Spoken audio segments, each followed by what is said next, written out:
Good evening. Thank you so much, Professor Jonathan Moyo, for joining me today on Live Chat with Josie. Hope everything is going on well there in terms of COVID-19. How is it where you are? We are maintaining social distance or distancing, washing hands and wearing masks at all times when and where necessary. Okay, so today I catch up with you exactly the day that we lost Zimbabwe's former President Robert Gabriel Mugabe. Is exactly 1 year since he passed on today. What do you remember about President Mugabe the most?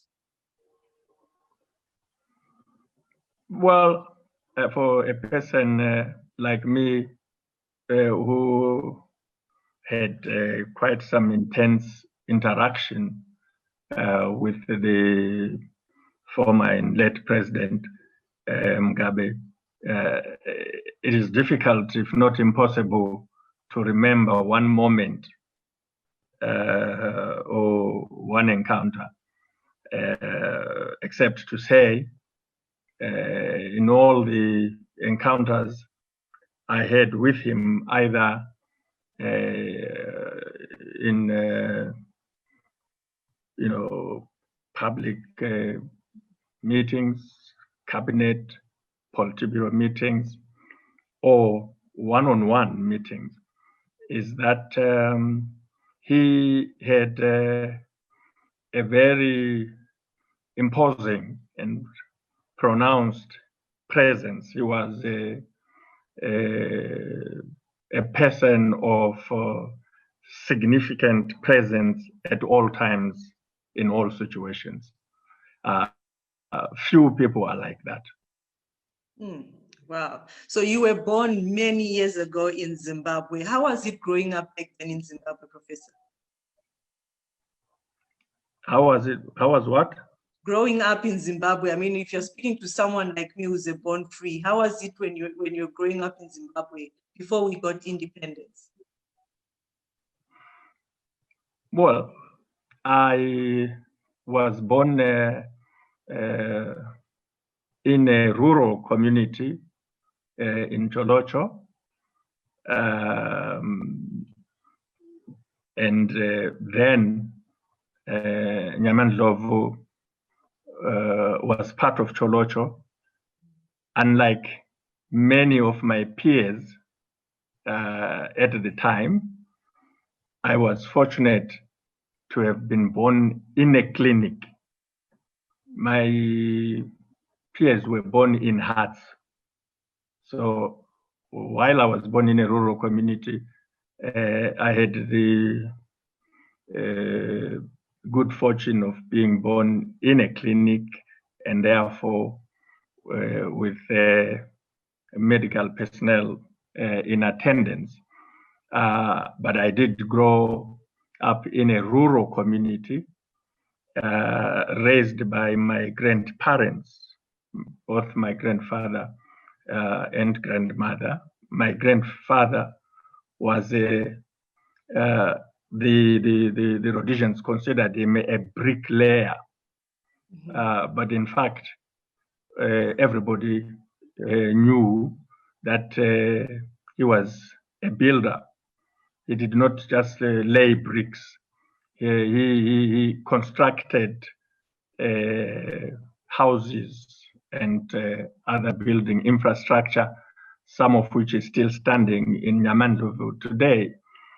However, our home was a rural home, and in all material respects, it was not different from the dwellings that obtained during King Lobengula's days.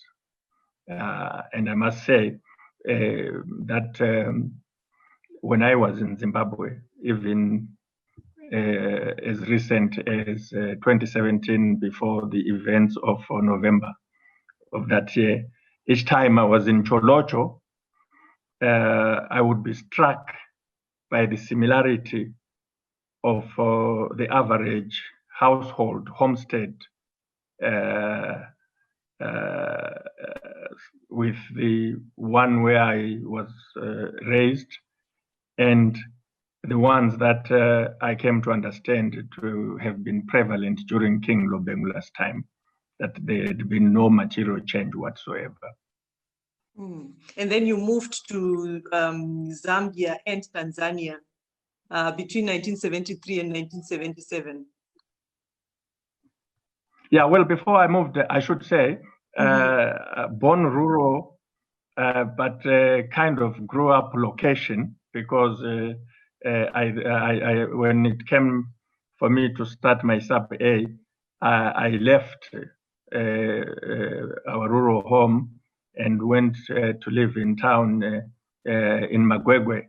So I actually kind of grew up in a township and took on township values.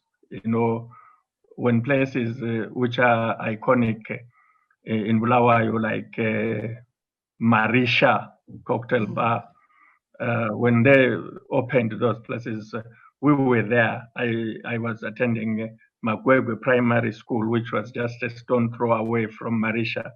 But having started my sub-A up to standard 1 at Pelandaba Seventh-day Adventist Primary School, and then left Magwegwe Primary School to go to Mpopoma High School. So I just wanted to mention that before moving to Zambia, then Tanzania, I did not just jump from my rural home to that place. You know, I had very significant years experience and cultural upbringing in Magwegwe and at Mpopoma, for which I'm very proud. Okay, and then yes, you did your education in Magwegwe and Mpopoma in Bulawayo, and you later now ended up in Zambia and Tanzania. That's between 1973 and 1977. What was the reason, and how was it like then? Well, I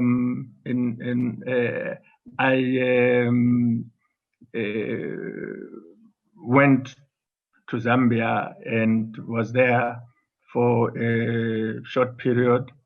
And while I got to know some of the nationalists, Parirewa, Santana, who were working from the Liberation Center in Lusaka. And when I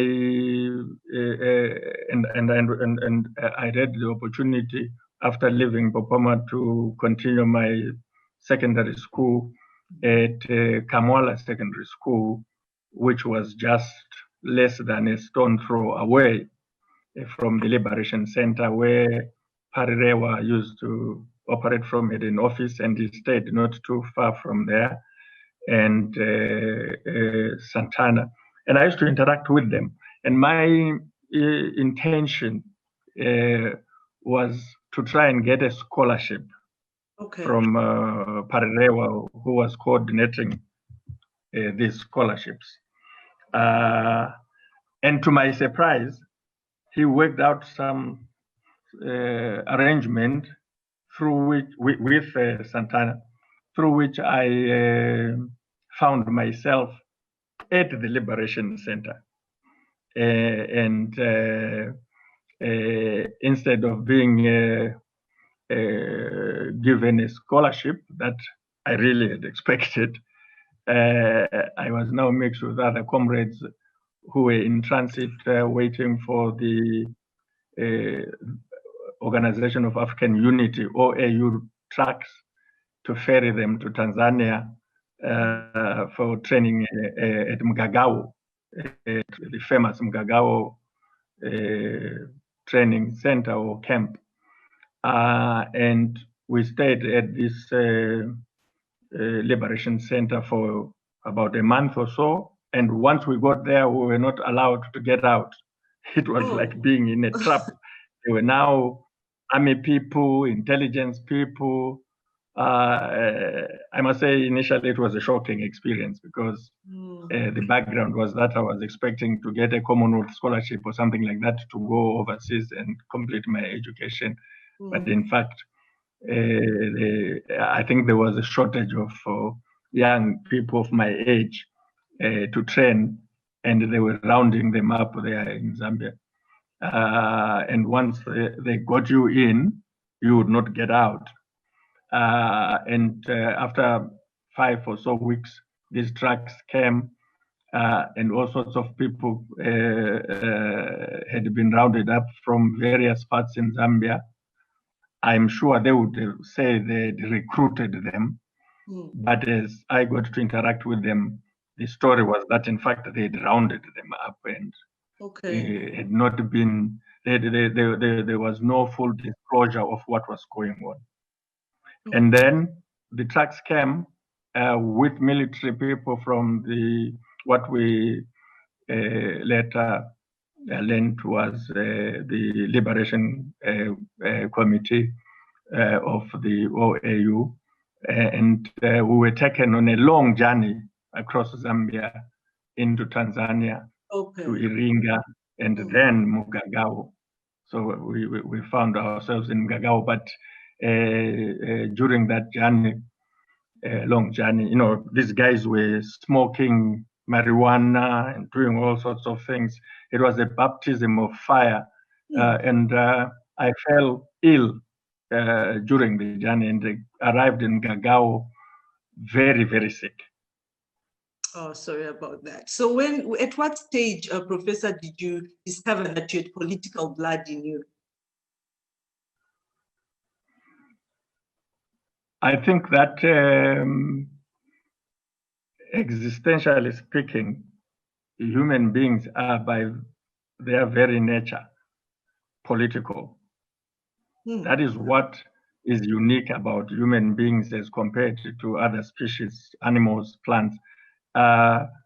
When a child is born and makes the first noise, that is a political chant. When the child says, "Ah," that's when you discover that you are political. And it is an experience different from human beings. And then, of course, the environment begins to differentiate and does so by raising one's consciousness. So we discovered, my generation, that we were political when we were at school. I mean, when we were in Popoma High School, we had white teachers who were coming from different environments from ours. And we were struggling to just follow what the hell they were trying to do.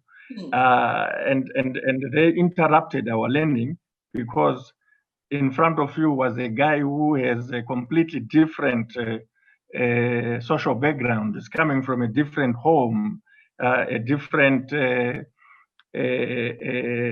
area,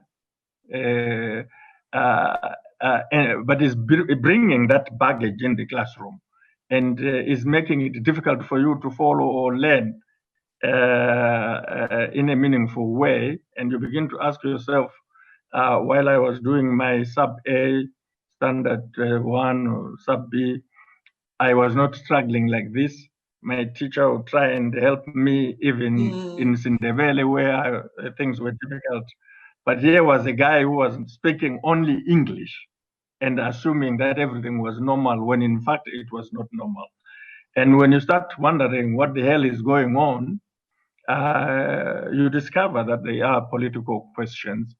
You begin to appreciate that you are coming from 2 rooms, homes made of 2 rooms with many people squatting in those rooms. But this guy is coming from a different. He's driving there, he's drinking tea during breaks and so forth. And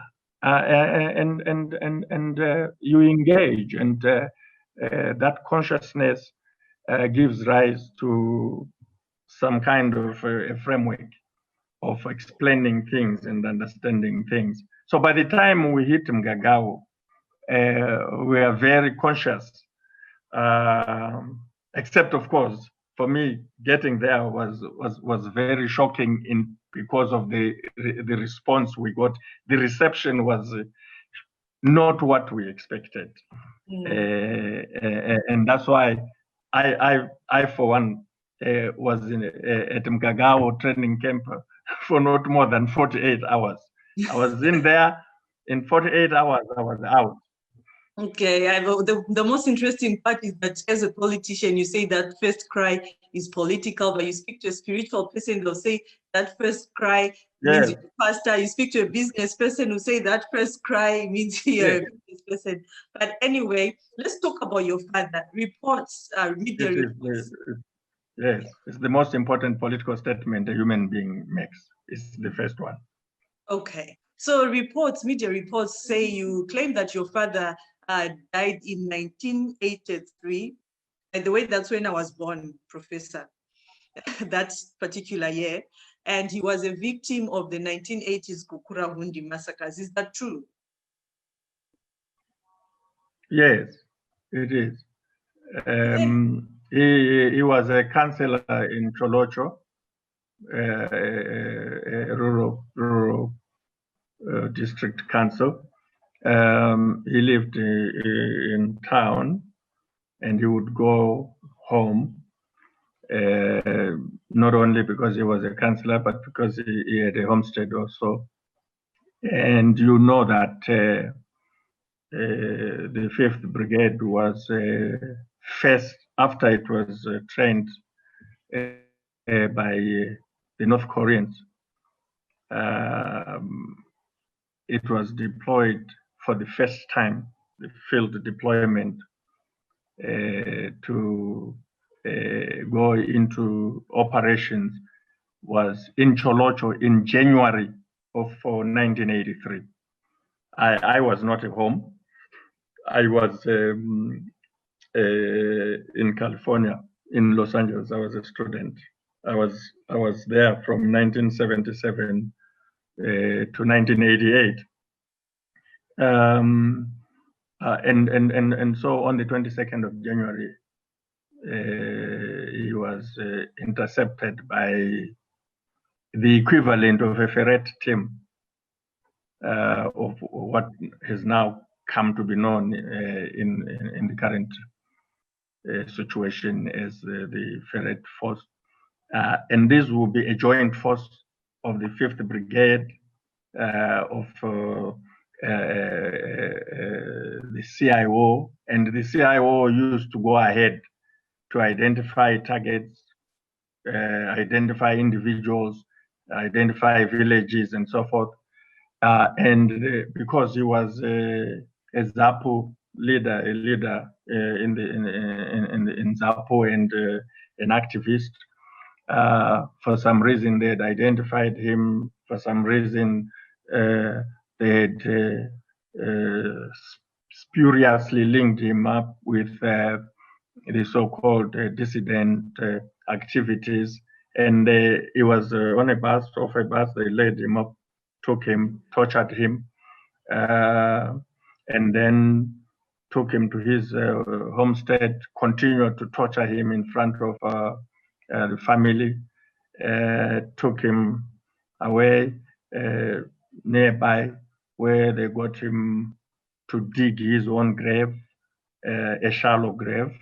And when it was about the west or thereabouts, brutally shot him and left that grave uncovered. But Professor, my question now is, talking about these massacres, this was like a genocide. This was a genocide in Zimbabwe. Then why did you serve under a government that was accused of instigating Kukurahundi, knowing that this is the same way your dad passed on?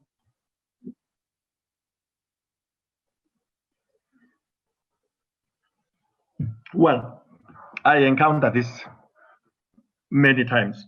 And it's like you have to make up your mind whether this is a question you want to ask specifically and only for Jonathan Moyo, or this is a question you want to ask for every former ZAPU person who served in the government, either during Bukurahund itself, which would be between 1983 and 1987, although we know from the experience of what the communities went through, Bukurahund actually didn't start with the deployment of the 5th Brigade in 1983.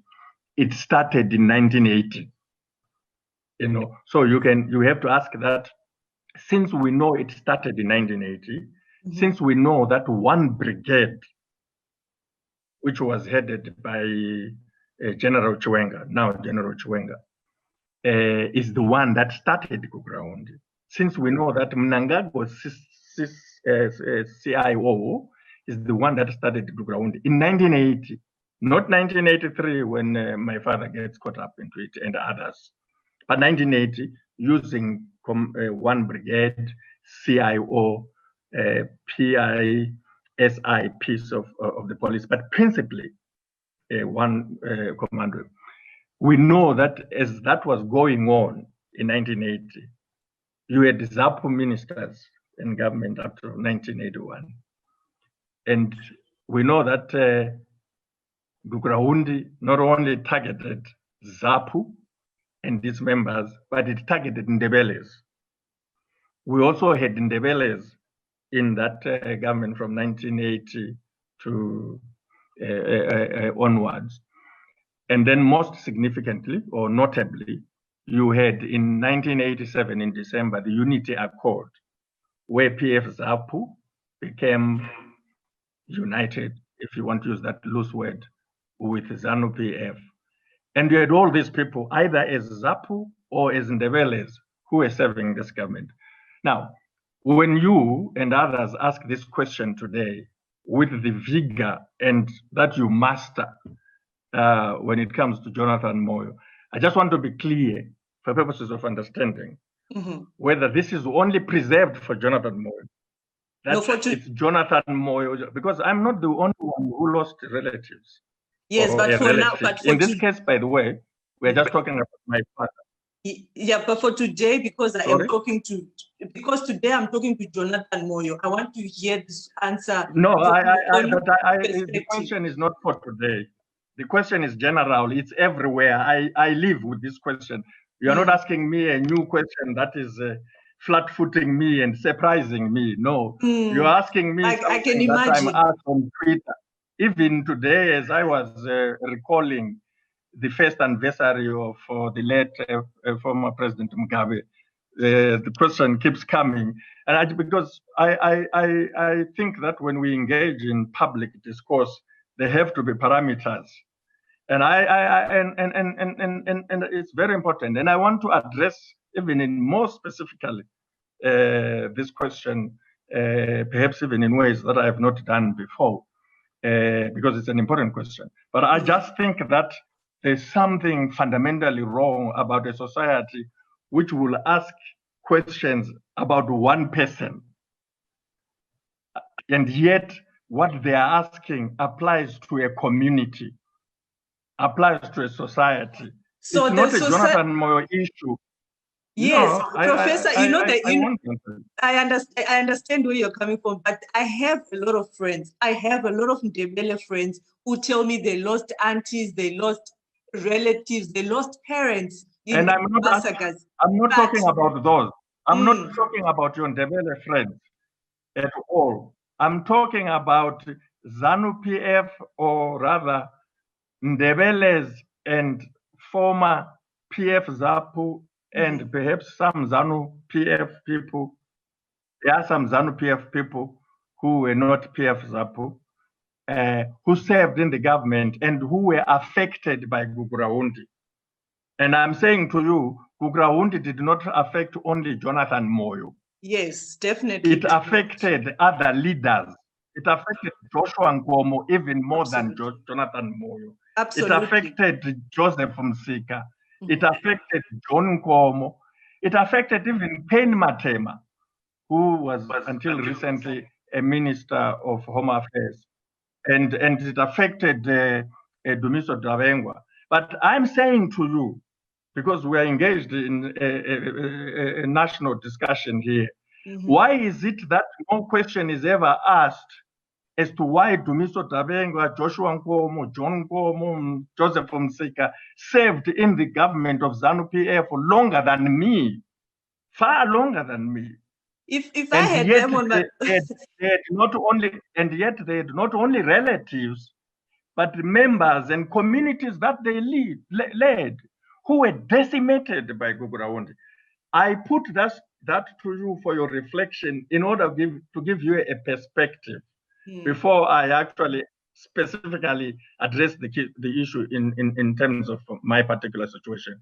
I'm saying to you guys, there's a hypocrisy and duplicity that I find totally unacceptable, that you want to create a narrative about one individual and say, why did that individual serve in a government that killed his father?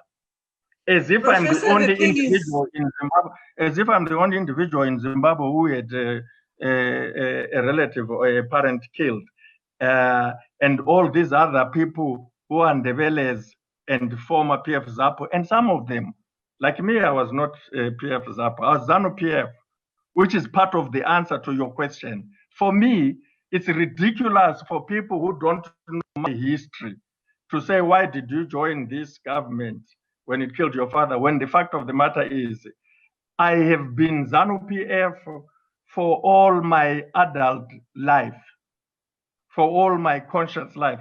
And what you should be asking me is, perhaps, why did I not resign from ZANU-PF after they did that? You know, as this atrocity, which in fact was broader than my family and community, was being perpetrated in Matabele and the Midlands, I was a ZANU-PF commissar as this was happening. I was the commissar of the ZANU-PF branch in Los Angeles, in Southern California. And I had been working for the ZANU-PF office in New York. I, at one time, manned that office alone for 3 months. And now, when you guys ask me, you don't say, but why did you not resign? You say, why did you join? I was a member of ZANU-PF. Okay, then I will rephrase and say, why did you not resign? And I'm not going to ask about other names that you mentioned, because No, but it's important. The fact that you don't ask about them doesn't mean I will not mention in my answer. Yes, it's fine. It's because, fine. Because I'm not going to be as narrow-minded in my answer. I'm interested in Professor Moyo. You can give me a narrow-minded question, but don't expect me to be equally narrow-minded. No I'm problem. not, and especially when you are asking me something that really does not make sense, something which in fact is a story in itself about how certain narratives are personalized. Now, I'm a student of politics, and I know that politics is not personal. Politics is not about me and my family. Politics is interactive. It is about community. And you cannot ask me why I'm participating in politics on the basis of my personal circumstances. You cannot ask Nelson Mandela, why are you working with de Klerk when him and his ilk jailed you for 27 years? The fact that they jailed you for 27 years and dehumanized you like that means you should not work with them. So you are not going to do that and get away with it, especially if you are dealing with a political scientist. I know what politics is. Politics is not family law. It is public law. And the place and the arena where we find solutions, even to problems that are personal, is public. And we will not find those solutions by shying away from the public. And we will not allow certain individuals, whether by virtue of who they think they are, tribally, regionally, or linguistically, or whatever, to think that they will shut us out of politics because they kidnapped my mother, because they killed my father and therefore stay away. This is ours only. That Zimbabwe belongs to everyone in it who is born in it and who historically or naturally finds themselves in it. And there are not going to be any rules where you say you are going to kill people, go and commit atrocities in Matabeleland, and think by virtue of those atrocities, we will not participate in politics. So where will we find our solutions? Now, if you do that, and tomorrow we pick up guns, don't be surprised. Don't come and ask us, why are you picking up guns? If you want the people of Matabeleland, who all of them have been subjected to these atrocities, to stay out of your politics by virtue of your having committed those atrocities, then don't be surprised if we find different alternatives. Otherwise, there is a reason why Joshua Nkomo, even with those atrocities, still found it necessary to sit on the table with Robert Mugabe and ZANU-PF in order to share in that public space which belongs to everyone. And part of the reason why some of us get into that public space is because we want to know who the hell killed our people. Do you think we will know who killed our people by staying there, Emakuswini? Do you think I will know who killed my father by sitting under a tree in Cholocho? Don't you know, don't you understand that my only chance of knowing is by getting inside there? And don't you understand that when I come inside there, not only am I pursuing solutions to my own existential quandaries, but I'm also solving the problems of the people in Cholocho. When I came into government in Cholocho, in 2000, I was shocked because I had not been in the everyday existence. I became actively involved as a result of participating in the referendum and so forth. And I was shocked. I've already told you that even as recent as 2017, it used to bother me that the average homestead in Cholocho is no different from what the average homestead was in Lobengula's time. Bothered me. And I'm not saying this for the first time. There are some of you who want to examine some of us on the basis of an anecdote here, an anecdote there, a word at a funeral and there. None of you have gone to Cholocho to find out what some of us were dealing with every day. When I was in Zimbabwe, I was not a person of making public statements. I used to spend long hours with my community, quietly in Cholocho, you know. And you can't tell me that you don't understand that some of us were shocked when I became involved in politics and I was in government.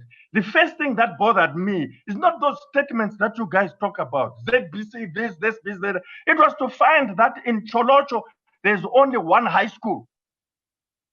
That the kids who finish secondary school have only one school to go to high school.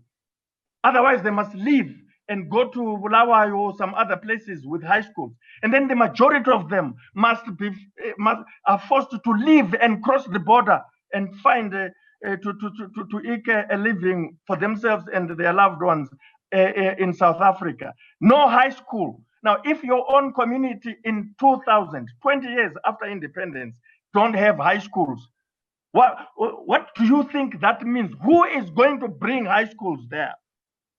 Who should do that? My father was a councillor for Cholocho. It is important for me to realize his commitment to his community as a councillor there by ensuring that there are high schools. My first act was to cajole, beg, Chigwedere, Enias Chigwedere, ask him how many nights, days and long days and nights I spent with him to have him approve 10 up to upgrade 10 secondary schools into high schools in Cholocho to try and keep the children of that community there. And them, those children and their parents, when I went there, and now I'm not, in the past I used to keep to myself.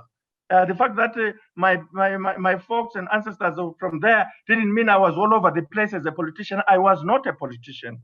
But now I'm a politician, I'm engaging with the community, And I'm shocked that the question they are asking me as I interact with them, apart from the fact that they are just finding it difficult to survive, to find food, they are asking me, when is independence going to come here? And this is 2000. Recent, or 2000. Yes. You know, now you have to understand that there's a lot of nonsense people say. A lot of nonsense. They think we go into politics for our pockets or even for them. The system of government in Zimbabwe requires that each community has its own representatives. You want to ask me, what was I doing for the public good besides the large public discourse and public politics? Go to my community. You will find out what I was doing.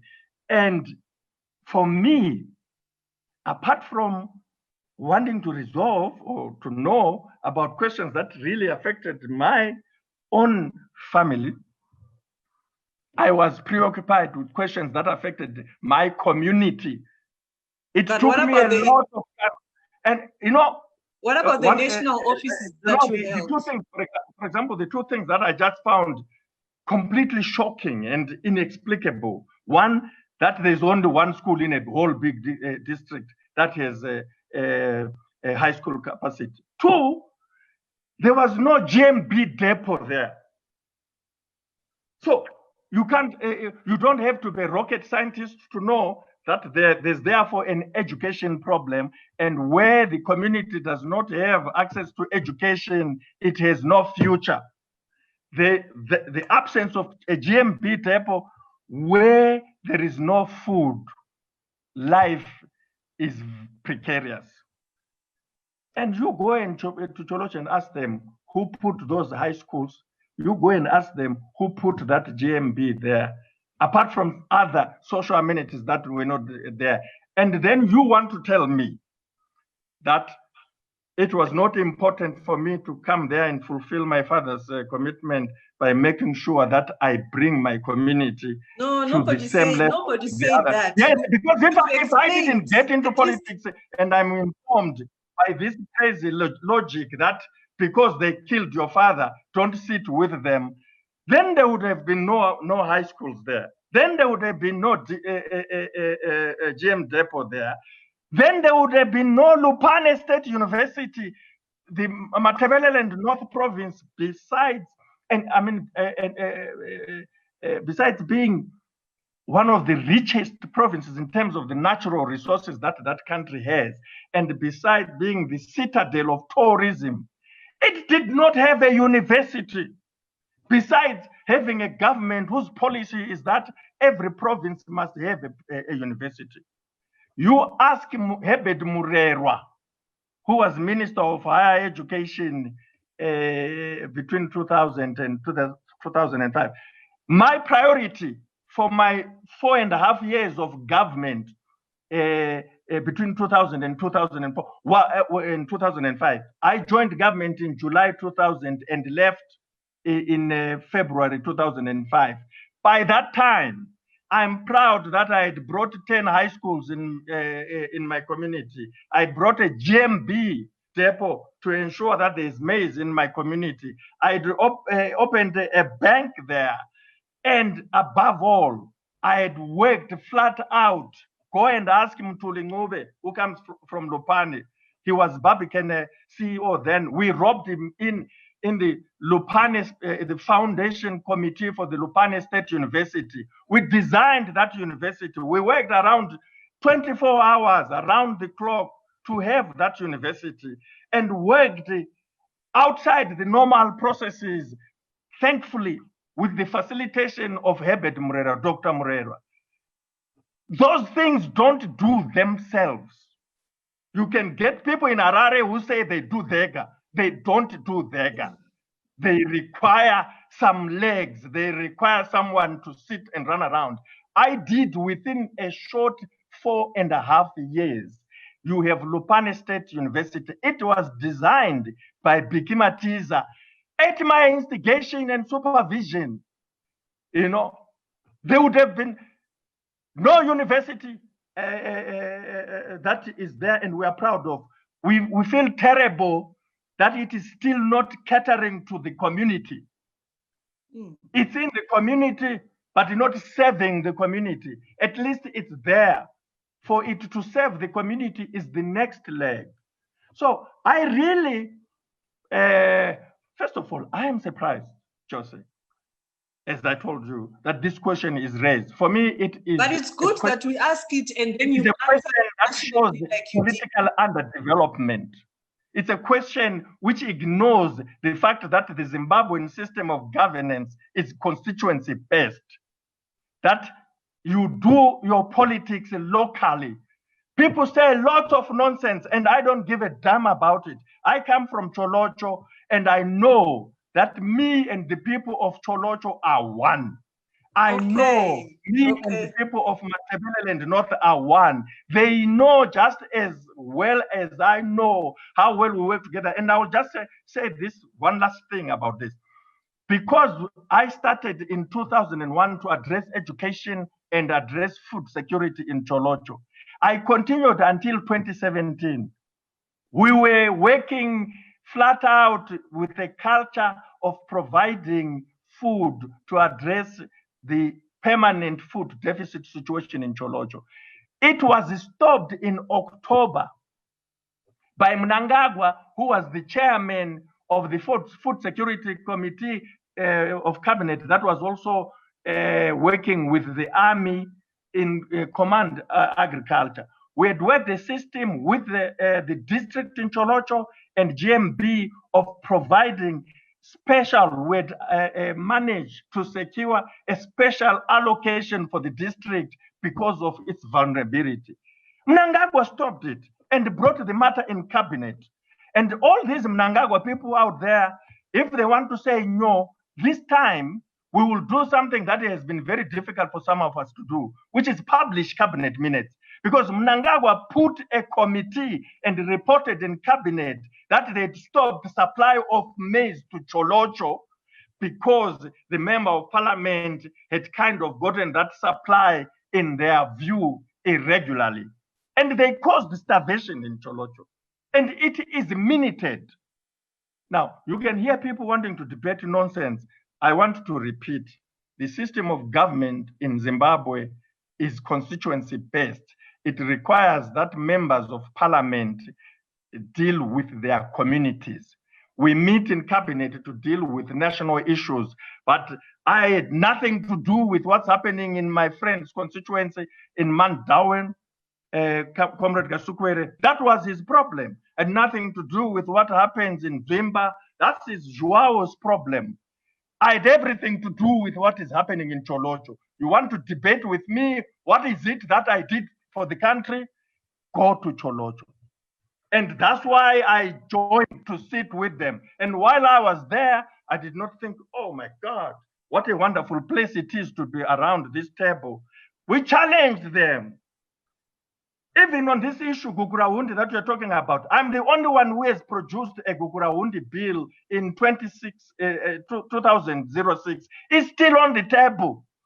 They ran away from it. If they are serious, they should not go around meeting some fake organizations like the so-called Matabeleland Collective, when in fact there is a proper foundation for addressing this problem. And yet they want to whitewash and pretend that they are not aware of the background. We sat with them in order to change them, in order to change their culture. That's why they call us, some of us, certainly not even some of us, as if I'm talking about the collective, me. Why did they spend all their time saying CIO and so forth? Why did they not allow me? I'm talking to them now and they are listening to me. Why did they not allow me to attend even a single joke meeting? Why did they deny me security clearance? Some of us were in that government as strangers. But if you go into that government on the basis of your professional strength, without a guru, you must always be strong. You must always appear with a lot of confidence, because that's the only foundation. Others had their gurus, where they will go there, refer to them, and so forth. But some of us, There's a reason. You know, people want to say, hey, when we tell them this is the military that took over in 2017, they want to come back and say, but the military did not start taking over things in 2017 and so forth. You were with them before that. And so, wow. Do you know anything about the security cluster in Zimbabwe? Do you know anything about what the security cluster is and who are the members of the security cluster? Who do you think that cabinet members are equal in Zimbabwe? Do you think every cabinet minister has access to classified information in Zimbabwe? No. That's why we're challenging these guys right to the last minute, and then they say, "Oh no, you know, you only challenge them because you are now out and you are not eating with them." No, we challenged them when we were eating there.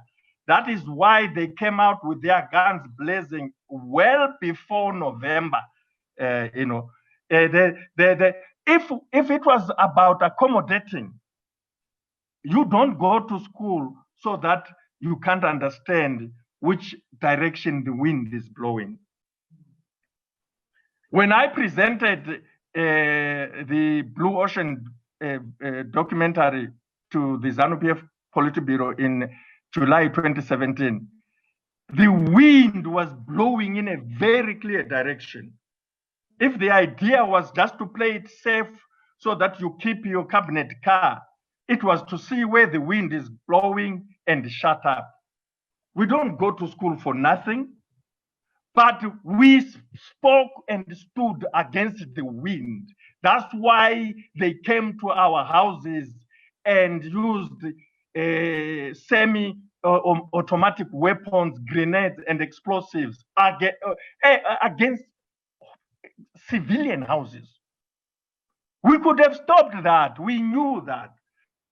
So I'm really sometimes, and the way you asked me provoked that something in me to say, I think sometimes we just get tired of people who project their own prejudices and limitations on you, whose limited understanding of politics is imposed on you, and then they burden you with their own lack of understanding and think that you must be the only one who develops an ideology and a policy paradigm based on your personal circumstances. But Professor, that your personal circumstances should define your politics.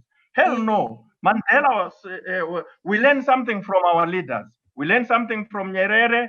We learn something from Mandela. We learn something from Joshua Nkomo.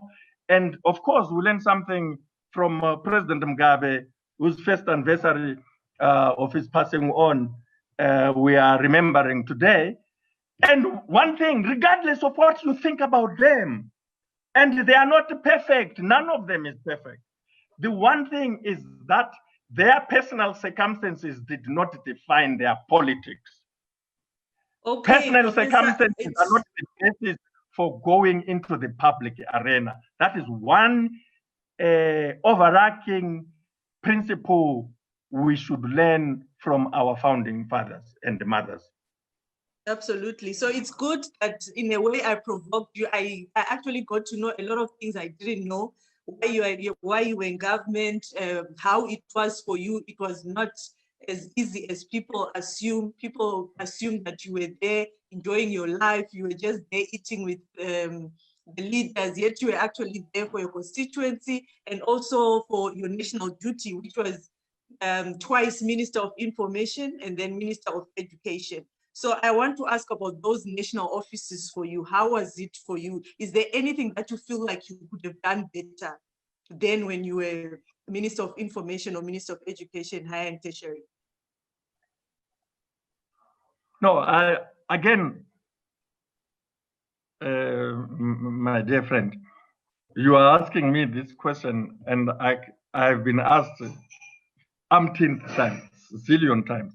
And I'm always asked this question by people who think it's just a game of trapping each other, that no, what you did was bad, bad, bad, bad. No, Now, I is know there, no. good For thing. every question, there is a framework. I know There is this. I know about How can you STEM. ask me? How can you ask me whether there's anything I could have done better Professor, without there's ask... nobody who's 100% perfect. No. Sure I said the same. I have even said the same. But but we must confront the issues for what they are. As far as I'm concerned, Jose, in my humble opinion, and I stand corrected if I'm wrong in this assumption, we can only talk about something that I could have done better if we have talked about what I did. And when we talk about what I did, and where we don't talk about what I did, if what I did is the reference point.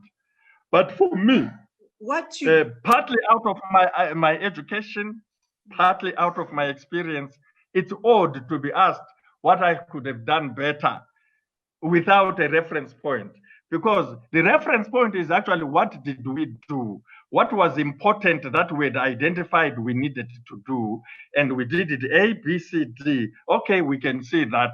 Do you feel that you could have done either this one that you have already described better, or could you have done something entirely different better? But for me to be asked from the blues, what could you have done better? Well, but I say this honestly, from the bottom of my heart, with the greatest respect. I find it a conversation in the dark. I can't be asked what could I have done better without a conversation about what we did. And for me, when I was at the University of Zimbabwe, I used to teach undergraduates and graduate students, including doctoral students, public policy. And every student of public policy knows that you can always do things better. Mm-hmm. And sometimes you can always do things more. If you are doing them right, you could do more of the right thing. But that, therefore, a discussion of public policy must be informed by the specific policy interventions, who was doing them, why they were doing them, who benefited from them, and who lost from them. Because it goes without saying that every public policy intervention has beneficiaries and losers. That is inherent in the nature of public policy. Now, to make a very strong, in fact, you are asking me what could you have done better. I want to say this to you, Joseph, that in my first engagement in public policy, we found ourselves against the background of where the country was in 2000. Having to make limited interventions that were responding to the situation we found on the ground. And the predominant focus in that regard was, number one, to come up with a public campaign to support and promote and defend the historic land reform program, and to do it in a non-violent way, because at the time, the intervention that was gripping both society, the region, and the world was that there are violent land invasions in Zimbabwe. So we came up with what is popularly, but usually wrongly, labeled as the Hondo Yeminda campaign. And that it was important for people to understand that this is the third Chimurenga. It is a fulfillment of a fundamental grievance of the land reform program, and it has to be done. And that was what the liberation struggle was for. To remind ourselves, because this was happening 20 years after independence, and to explain that it was not a coincidence that the peasants and the war veterans were at the forefront of this. They are the ones, the peasants in particular, who bore the brunt of the consequences, the negative consequences, the life and death consequences of the liberation struggle. And they made those sacrifices because they wanted the land to be returned back. So it was important to do that. And if you look at what we did between 2000, July 2000 and February 2005, it was around that. Secondly, because there are only two things. Second, and let us be clear, in doing that, in disseminating that, there were all sorts of points of resistance. There were all sorts of areas of contestation, some agreements, some disagreements, and so forth, through the media writ large, not the media as journalism, but the media as journalism, arts, and culture. It was a total package. And that's why we had galas and all those things. And that is also why we had local content, that it has to be the voices of Zimbabwe. But we also were faced right from the word go with the fact that the major platforms for public communication had collapsed. In particular, broadcasting, but not only broadcasting, but the print media in public, in terms of the Zimbabwe Mass Media Trust, had also collapsed, and Zim Papers was up for sale. Some crooks had put Zim Papers in cabinet as a target for privatization. When it was a trust, they were treating Zim Papers as a public enterprise or a parastatal, when there had been no single cent that the government of Zimbabwe had put to acquire Zim Papers from its previous South African owners. That was in front of us.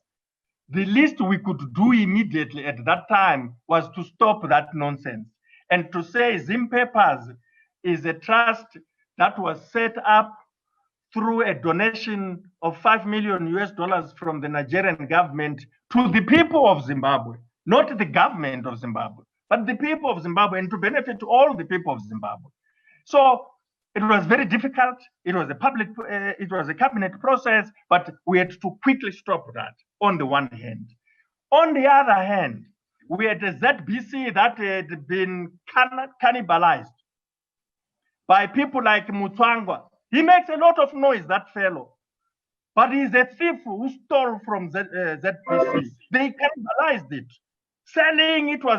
It had all sorts of properties, the Zimbabwe Broadcasting Corporation. So on the one hand, it had been left to a shell, no assets, ZBC. A series of ZBC CEOs had personalized it together with some ZANU-PF gurus and turned it into a patronage institution, employing their small houses, employing their nephews and uncles, employing all sorts of people who did not know anything about broadcasting except to expect a paycheck at the end of the month. There were many of them. And the wage bill was huge because of these Hamane Shamwari who were employed. They had turned a broadcasting institution into an employment organization, and it was crumbling. And because for the better part of the 20 years, it had, one, inherited debts from the Rhodesian days in Forex, and two, it had acquired all sorts of programs, including these UEFA, the Premier League, and all these, which don't come for free, which you must pay for. Anyone who is in broadcasting knows the principle that content is king. And content is king because that's what you sell. Yes. If you are buying from foreigners, you must pay for it in Forex. ZBC had a huge Forex debt. And those companies abroad who were owed this money had engaged lawyers from the, Honey and Blackenberg and so forth, very good lawyer companies, who had attached every available piece of asset for ZBC by the year 2000. And ZBC had run out of content. And if you remember, if we remember on TV, they were broadcasting for only 19 hours. And for the better part of the 19 hours, they would just switch on to CNN. And those days, CNN was connecting to public broadcasters as a way of growing its brand. And they were happy to find a public broadcaster who says, hook me in. They don't do that anymore. But they did that, and it helped to create audiences for them. And they would just switch on there, go home, drink beer, and so forth. And it was terrible. So we had to deal with that problem. And the last problem is that no one else in the country wanted to hear something called ZBC, or Zimbabwe Broadcasting Corporation. They were calling it Dead BC. And we had to realize that apart from these other problems that I've outlined, and there's greater detail to them, if you want a technical presentation on those, we are happy, be my guest. But the brand had died. And I know that there are some of my friends who said, oh, but Radio 3 was powerful and so forth. Not in 2000. It had collapsed. Radio 2 was big and so forth. Not 2000. They had cannibalized these stations. This equipment had been cannibalized and sold, and marketing was no longer a corporate function. It was individuals lining up their pockets at Radio 2 and Radio 3, all the radio stations, and Radio 4 was not functioning at all. We had to rebrand. And the first thing we wanted to get rid of was something called ZBC, because it represented something awful, something unprofessional, something personalized, something that belonged to them being just a group and not everyone. So we decided that because it was such an awful empire, big, and they'd narrowed the decision making, that you had the chefs at ZBC working with some ZANU-PF gurus whom you could name, and they were just treating it among themselves. And for example, some people say to me, oh, you got rid of Joy TV. Well, they had personalized the damn thing. A few individuals had turned ZBC into a licensing authority and licensed somebody. And yet their enabling act did not allow them to sublet a channel. The channel belonged to the people of Zimbabwe. It did not belong, it was a public channel and not a private. Channel 2 could not be, in terms of the law, privatized to anybody. Channel 2 needed to be made available to the nation so that other producers and so forth can come to the platform and produce content. So we had to deal with that. So what did we do to make a long story short? We had to unbundle ZBC. Mm-hmm. We unbundled. We came up with a corporate strategy of unbundling ZBC. And the unbundling of ZBC was necessary not only from a corporate business point of view, but from a political point of view, because by unbundling it, we wanted to decentralize it. We wanted to devolve it. We wanted to take it away from Harare and make it a national broadcasting entity with the presence outside Harare. In 2000, it was crumbling, and yet it was an all Harare thing. We did not want to come up with a political strategy and politically say, hey, look, we are here to destroy ZBC. We want to get rid of ZBC and what, because they were going to react. So in order to minimize their negative reaction, we engaged experts and said, help us come up with a corporate strategy of unbundling ZBC in order to bring it closer to all the communities so that the communities can access them, not only in terms of getting information, but also in terms of producing content that can then be put on the platform. And unbundling was not our invention. Unbundling is a tried and tested corporate strategy. And so we said, let us retire ZBC and create Zimbabwe Broadcasting Holdings, ZBH, and come up with a number of appropriate broadcasting units, content units, which will be based in various places across the country, some in Harare, some elsewhere. And that is why, and we realized that one of the most contentious political content centers for ZBC was news. And we were tired of ZBC news. Something called ZBC news is just deadly, poisonous. People didn't want their ears to hear of something called ZBC. So we wanted to get rid of it. And we got rid of it to create something called Newsnet. And we wanted Newsnet to be a professional thing. And to force that situation to make them professional, we said it must be self-sustaining. It must gather, package, and disseminate news on the basis of what the market can support, not what government can support. And we said, you are on your own. But we also created Sportsnet, we created KidsNet, and we had... sorry? Sportsnet. Yes, there was Sportsnet, KidsNet, Newsnet, and there was on-air systems to deal with the technical, and then there were 3 others. I think altogether there was something like 7 units.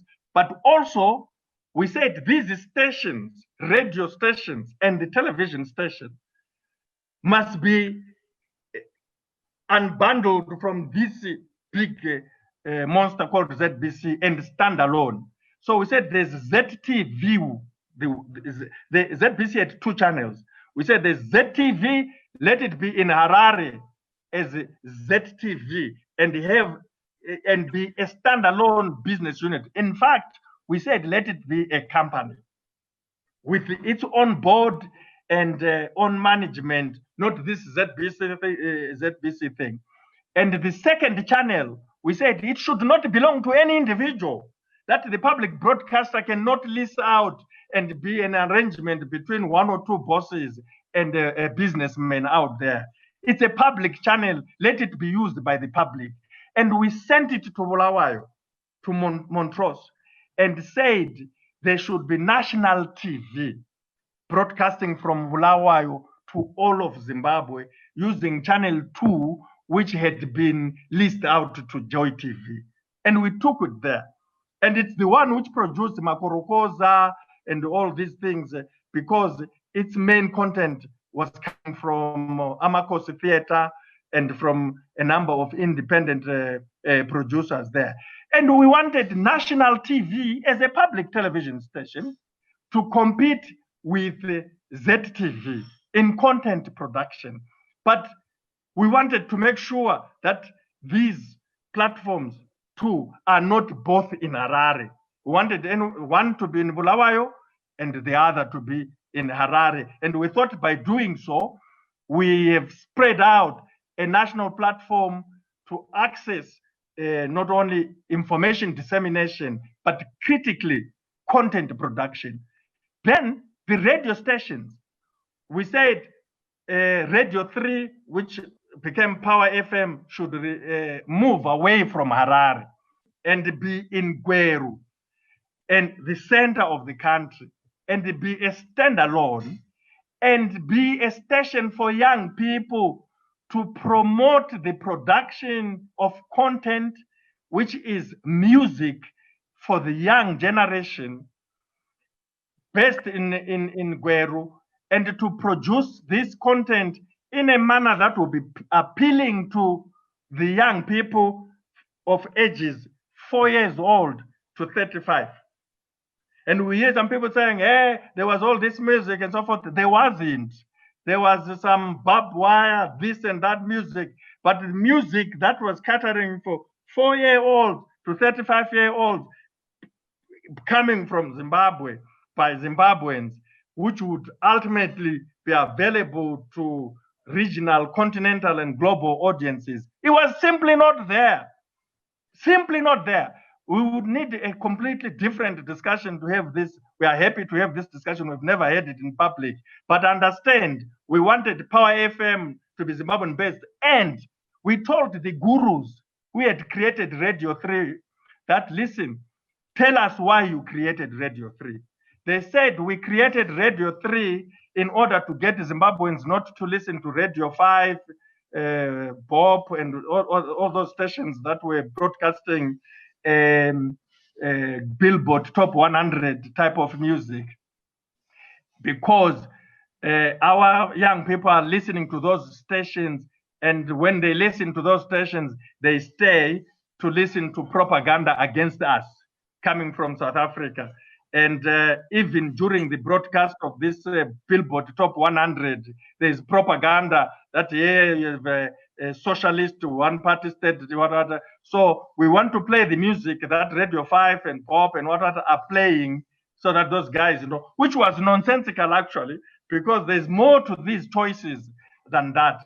But those gurus, Joseph, we told them that, you see, because you did that, you have cranked up huge bills for foreign content at ZBC. And the bills are in Forex, and ZBC can't pay.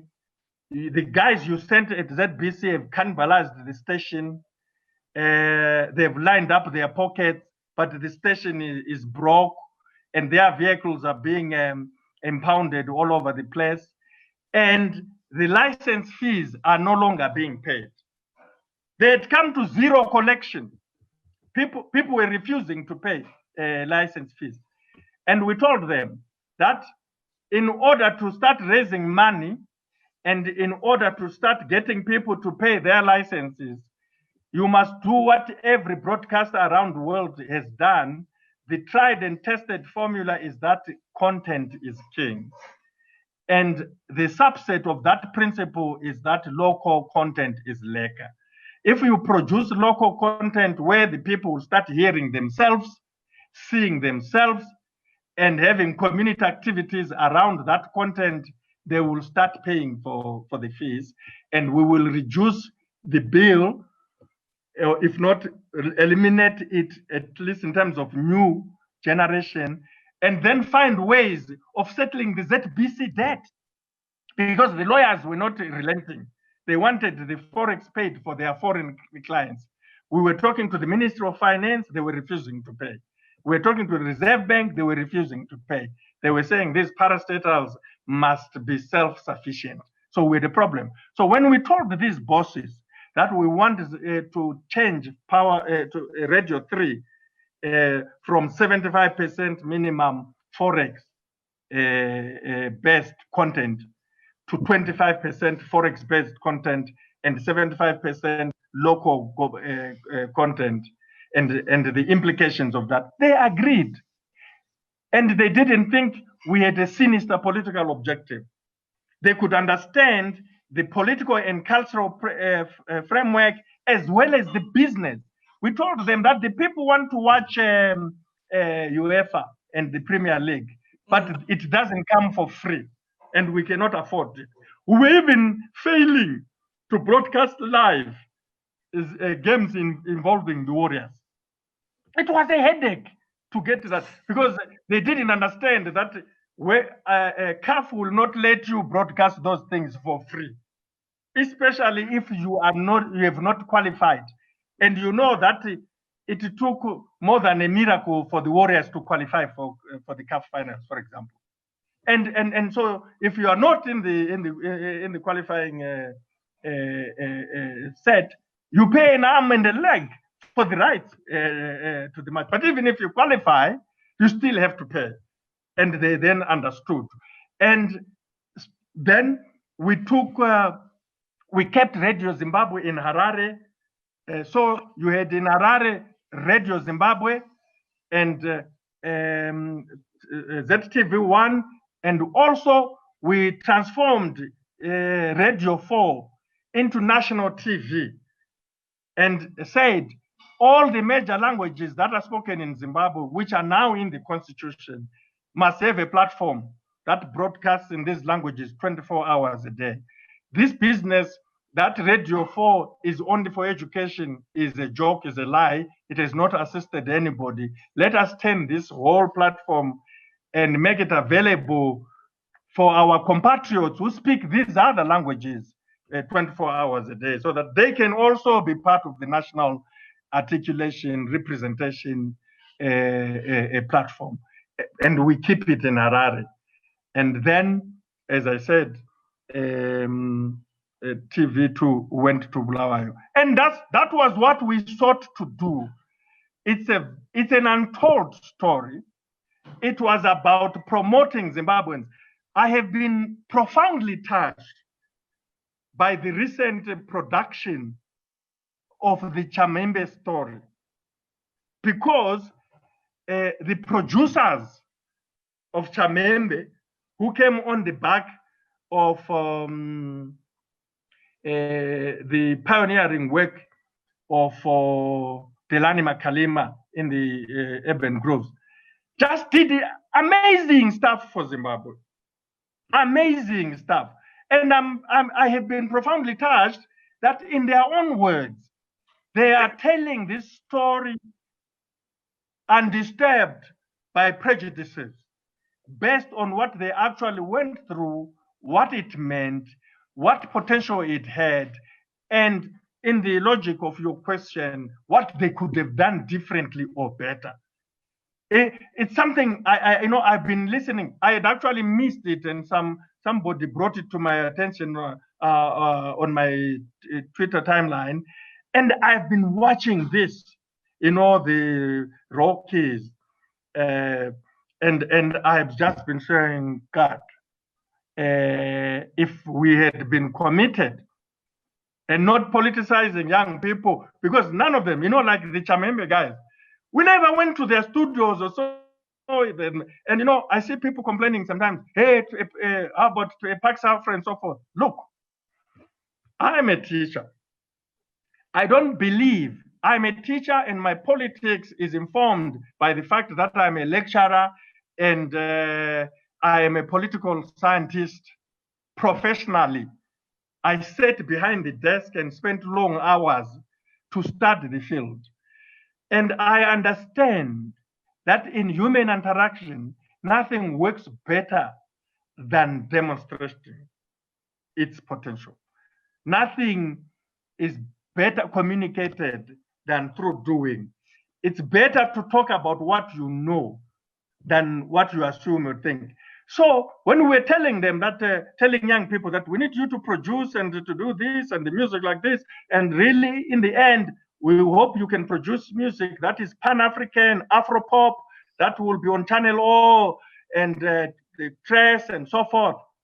We also wanted to get together the best of Zimbabwean musicians to put this music and produce it at the level that others are doing. And Pax Afro was an experiment to do that. We were let down by the fact that in order to come up with good music, not only do you need a good song, well written song, you also need a good producer for that song. Mm-hmm. You need excellent performers in terms of the music instruments and the vocals for that song. And critically, a problem that is yet unresolved in Zimbabwe. You need that music when it is these elements I've just outlined to be recorded in the appropriate or with the appropriate recording instruments, the appropriate studio. The entire Chamembe experience and all these other wonderful things that our pioneering young people have done, that music was recorded in backyard studios, in bedrooms. It was not recorded with the best of digital instruments, but even if you have the best of digital instruments, any musician will tell you that when it comes to the guitar and the vocal, nothing beats the real instrument. You cannot record the voice using digital equipment and capture it. So we had to. This is what we sought to do with the unbundling. Unfortunately, we succeeded. When I left government in February 2004, the people who were alarmed that we had thrown ZBC in the dustbin, come up with ZBH Holdings, devolved and decentralized the various units across Zimbabwean communities to enable everyone to participate and be heard, and embarked on upgrading of the transmission network in the country. The moment I left, they started one by one reversing everything until they brought back ZBC. But we had eliminated the animal. They brought it back. They killed national TV in Bulawayo and said, we will broadcast in Harare. Killed Power FM in Harare, in Gweru, and said, we will broadcast in Harare. Everything came back to Harare, and all of a sudden, Harare became Zimbabwe, and Zimbabwe became Harare once again. Fundamentally wrong. That's why when I returned to the Minister of Information, again I brought accountants to try and unbundle the damn thing again. Although this time we were now also working on giving the Zimbabwe Mass Media Trust the content it deserved, as well as the personnel. We were now in 2013, I brought to Zim papers all along in the first service there. I just dealt with what I found there. And it was difficult to touch anyone at Zim papers, Herald and Sunday Mail in particular. Why was it difficult? Because they were appointed by their political gurus, and some of them were appointed by the CIO. The CIO has a desk at the Herald there. They sift through everything. I used to love reading stories that stuff would be sent to us to edit and so forth. No, the guys are in there. They run Zim papers as a state entity, not as a public trust that is there for all the people of Zimbabwe and whose beneficiaries are all the people of Zimbabwe. But this time, because I had come back and the president had said, hey, mnomzeva Moyo kaadzoka, mnomzeva basake, and so forth. And I thought, well, inga papa takanetsana mukati, hey, ane musoro wakaoma sedamba, and so forth. Saka takuregererana. And in any case, makati mime amuna kundidzinga, ndakazvidzinga ndega. Nekuda kuva member of parliament ari independent, and I did that because mangamar funga kuti makangwara mukati ZANU-PF is reserving cholocho for a woman. Manyika akavhaira akati kana Jonathan achida kumirira cholocho, he will have to be a woman. And I won't have to be a woman. I will remain a human being and run as an independent and defeat you. And I defeated them. And there are people who don't understand. No, that hottest contest, Nagamira against ZANU-PF and MDC, and Yangairi constituency MDC. ZANU-PF had never won Cholocho. In fact, the only time that ZANU-PF had gotten Cholocho was when I returned it in 2013, and of course, when they brought the army in 2017, they used their guns to get Cholocho. Otherwise, Yangairi MDC. And the MDC did not support my candidacy in 2005. They were united. I ran against them. I got 11.5 thousand votes thereabout. The MDC got 6,000 votes and thereabout. And ZANU-PF 4, the woman candidate, the one I was told, I must be like, hey, I got 4. But After that, it was like, yes, comrade, in parliament, what. And then when I came back, when the president reappointed me in 2013, I felt that I'd shaken off some of the nonsense that I had faced in the first wave. I had really had a hard time because I was not seen as ZANU-PF. It was always CIA this, CIA that. If he's not CIA, how come he worked for Ford Foundation? Ford Foundation is the CIA and so forth. And the comrades were behaving as if I had appointed myself minister. You know, whether it was their way of telling Mugabe to CIA, I don't know. But it was just difficult to work in that party politically. And it was always important to be on top of the situation professionally. And these guys who think we're there to issue press statements and so forth, all the analysis I've seen about me from the public and the discussions is about this one press statement one day, one press statement. Iowa, we were spending 23, 22 hours a day in office, and we were not writing press statements. We were working very hard. So Ndakadzoka, thinking I have a bit of leverage. And then I said, number one, if we fought with each other during the first phase, let us find each other. We are polarized. Our biggest focus is going to be depolarization. And I said, for us to succeed in that depolarization, to find each other against the background of the success of the GNU, you guys in the media, you be at the forefront of identifying the issues, the problems, and providing the solutions. In I'm going to find funding for you to do that. And then we set up IMPI. And the IMPI process was led by the independent journalists, largely. They were the majority. And the IMPI report is a superb, excellent report. Vana tomorrow, Vana Mangwana, Nana Monica have used the IMPI report to come up with half-baked draft legislation that they've come up with to replace IPA and the Media Information Commission, and to come up with freedom of information, all this nonsense. These laws they've come up with fall far short of the recommendations that the media sector made in the IMPI report.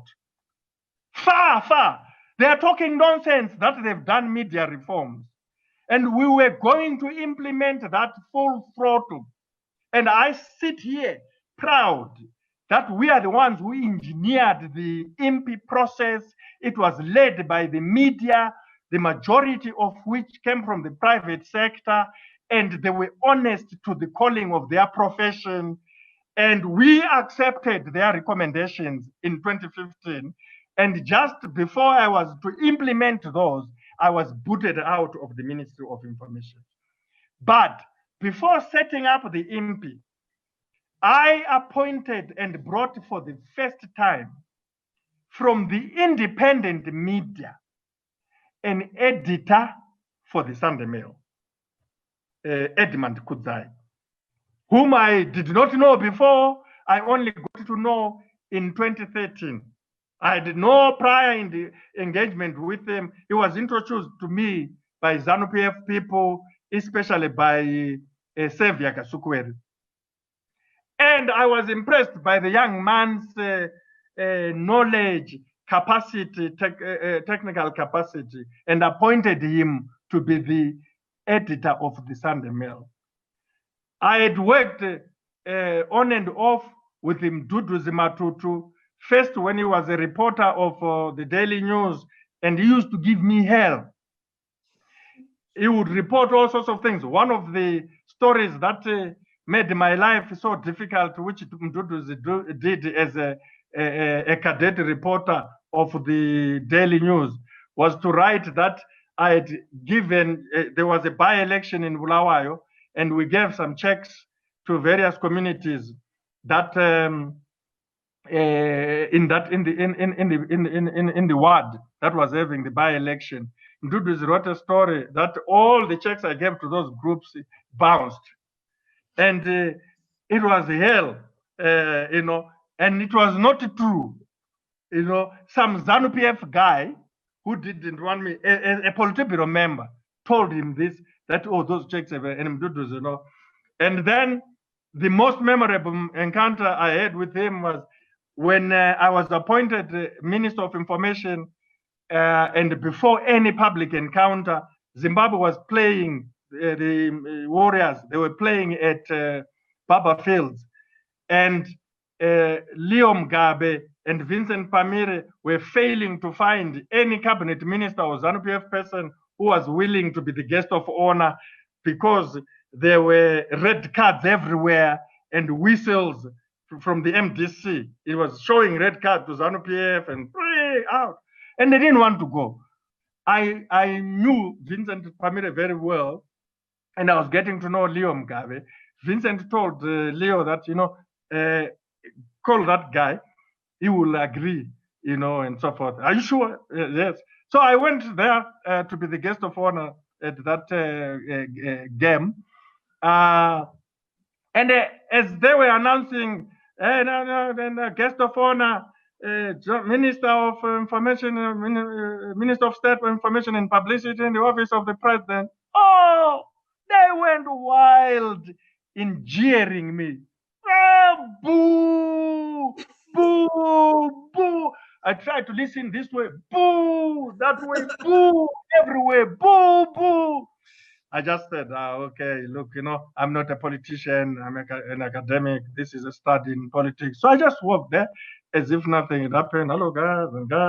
And they were just looking at me, the players, like, oh, are you for real? And I said, hello, yes, hello, good luck. Then when we finished, Mduduzi came to me with his, tape, the tape recorder. Minister, what do you think about that jeering? And I told him, I did not hear any jeering. I heard cheering everywhere. And that's how I got to know Mduduzi. He went on, when he set up that new Zimbabwe.com, presented me as Goebbels and so forth. And then in my engagement, I just found out the young man who had started straight from high school into the media, when he went to the UK and came back, he had developed amazing qualities, amazing investigative qualities, and even more amazing writing skills. And so I appointed him to be the editor of the Chronicle from the independent media, and Kudzai at the Sunday Mail. And then I'd always known in my days as the Minister of Information in the First Wave that among the best journalists the country had was Joram Nyati. And I got to know him when he was with the Zimbabwe Independent as, I think, a deputy editor or something like that. And then I encountered him during JOMIC, when I was a member of JOMIC, not in government, but coming from ZANU-PF during the GNU. And he was the spokesperson and the information officer of JOMIC. And JOMIC had come to an end in 2013. And I appointed Joram Nyati as deputy editor of the Herald, coming from the private media for the first time. And this is happening at the same time as these guys are coming in. Also from JOMIC, I'd worked with Wendy Nyakurero. I think she's Matinde now, Mrs. Matinde, and she's the editor of the Manica Post. But I appointed as a senior assistant editor of the Sunday Mail, coming from the private sector, not coming from the public. And you all know, one, when this happened, the ZANU-PF gurus reacted with anger, led by Mrs. Mujuru, then working with Didmas Mtasa and Bonyongwe. And they said I was subversive. I had brought to the public media members of the MDC. I'd never known these guys as MDC members. Maybe they would have had their own MDC associations, but I knew them as terrifically skilled journalists. And for the first time, I'd done something which I had not done in 2000 to 2005, which is bring to the public media excellent skills. And they were doing wonderful jobs. I mean, the Chronicle changed, the Sunday Mail was beautiful, the Herald was doing very well with Joram Nyati there. Joram Nyati ended up being the editor of the Herald, the first Ndebele guy to edit the Herald, which was quite remarkable. And then the CIO did a report with two things to end this story. One, that Jonathan Moyo has brought in subversive elements to edit the public media in order to orchestrate change or destroy ZANU-PF from within. Mm. Two, he has sent these media people, largely independent media people, across the country to gather information in order to subvert the government, and they've produced an IMPI report.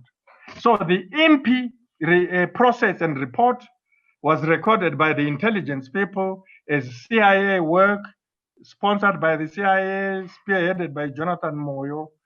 And when President Mugabe brought it to me, he brought it to me to fire me. He called me to fire me, and the two things he put before me to dismiss me from government. And that was after he had announced to the public at Nathan Shamyarida's funeral that, all along, he was praising Shamyarida. Great guy, media this, he did this. Unlike this Jonathan Moyo, who has brought all these people in the public media. We thought we were together. Meanwhile, we don't know that he is doing these things, bringing these people to divide people. And he's the devil incarnate. I'm the only one whom my boss publicly called the devil incarnate or something of that nature. I know more senior people before me, like Joshua Nkomo, were called snakes and so forth. Me, I was called the devil incarnate. And after he called me the devil incarnate, he then summoned me to his office in July 2015 to fire me. And the meeting was at 6 p.m. And he was going to fire me in the presence of the Minister of Intelligence, Ditmas Mtasa, and the Director General of the CIO, Bonyongwe. Happy to know Bonyongwe. And what he laid to me with these guys, and they had been sitting, they kept me waiting outside before they called me in, the three of them. And when they'd finalized how they were going to deal with me, I was called in. And the president was, number one, you've come up with IMPI to remove the government. And then I was pleased to hear that, because he told me that there are nincompoops around the president. And I confronted Ditmas Mtasa and Bonyongwe that you guys better be joking. You know, if you are going to call the IMPI thing a subversive document to remove. And then I had to explain live to him to say, what is the IMPI thing? Then he said, but what was worse is that without my authority, you brought these people to Zim Papers, the editors that I have named. And then on that one, Bonyongwe and Ditmas Mtasa intervened, because my defense was, but these people, first of all, it's Zim Papers, it's not a parastatal, and I thought the process of appointing editors is different. We come to you to get the authority or approval for appointing board members, but the editors must be appointed by the board, and they were appointed by the board in terms of the deed of trust. And they said, since when? Then Bonyongwe intervened and said, then I said, I met this one in Jomik, these two in Jomik, the other one I knew, and this other one whom they were really, really incensed. President Mugabe was so upset about the appointment of Edmund Kudzai as the editor of the Sunday Mail, because Mtasa and Bonyongwe had come up with a phony report that he was Babajukwa, when in fact he had held the system to unmask Mamajo. They turned the tables down because they had created Babajukwa. Also, Babajukwa was created. Yes, Babajukwa was the CIO character. Okay. Was created by the CIO. And they was created by the CIO to undermine Mugabe. If you watch this documentary, which has just been made public, or will put on YouTube over the last 24 hours by Roy, the Ghanaian guy who produced it, called Mugabe, Villain or Hero. If you watch carefully, it's an important documentary. That one, it's long, almost 2 hours, but I urge people to watch it. It has a lot of snippets, which are gems of snippets that lead to new stories and so forth. I'm not going to say many what they are because people should do their own research and so forth. But one of the things you find there is that the system, this guy did this documentary between 2000 and 2009, therefore a long time ago. But already, because he spent 3 years interacting with the system and high-level people, he figured out that there was pressure from Mugabe's succession. He doesn't say who was putting the pressure. But it, except in one instance, it says from ZANU-PF big wigs and the military. But there definitely was pressure. And the untold story, which researchers and investigative reporters need to get into, what that was. Because when the Zimbabwean state is a securocratic state, and when securocrats put pressure on a politician, they harm citizens. They do harm to citizens because they want the politician to be blamed. They do serious harm. And somebody needs to tell the story. And this is why, apart from really requiring researchers and the investigative reporters, the Zimbabwean situation will not be told to a level where we can really move forward as a nation until there is a serious judicial process. The process must be judicial. So, Professor, that was actually going to be my next question as we wrap up this live chat today, that 14 November 2017, you found yourself in a very difficult situation. I don't know, you touched on it a little bit when you were talking about your father earlier on. You had to flee the country. You are in an undisclosed location as we speak, but the situation in Zimbabwe today is terrible, is painful. My question is, what was Mnangagwa like? Is it something that you saw in him, President Mnangagwa, that he was capable of doing what he was doing, or all this came as a surprise to you? And also, what can be done now to move Zimbabwe forward? Well, it is common cause that in July of 2017, I presented a comprehensive documentary on why Mnangagwa was unsuitable and qualified to be president, but it was more on what he was doing, the extrajudicial and illegal criminal things that they were engaged in order to grab power. Mnangagwa has always been a security person. Mnangagwa has never been a statesman in his life. He has been a person who believes less, if at all, in politics and more in violence. He embedded and ingratiated himself with the Rhodesian security apparatus right from the beginning, and the South African security, the apartheid South African apparatus right from the beginning. He worked with those people, those were his network, the bedrock, and British intelligence. He did not work with communities. He did not care about human life.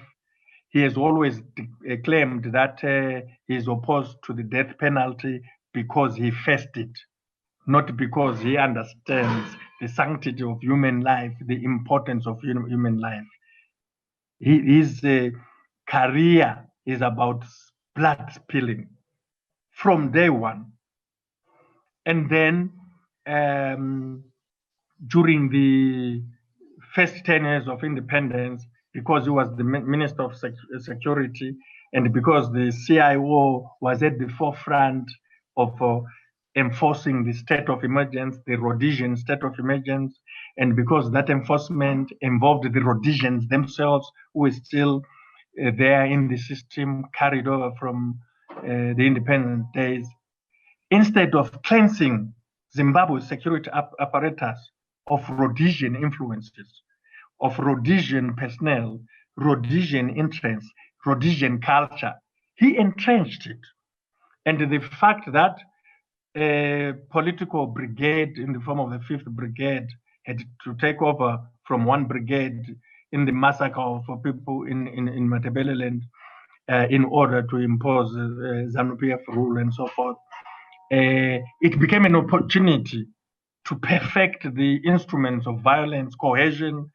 When people would be freed by the courts, he was the one who would return them into jail, detention, and stay for indefinite periods and so forth.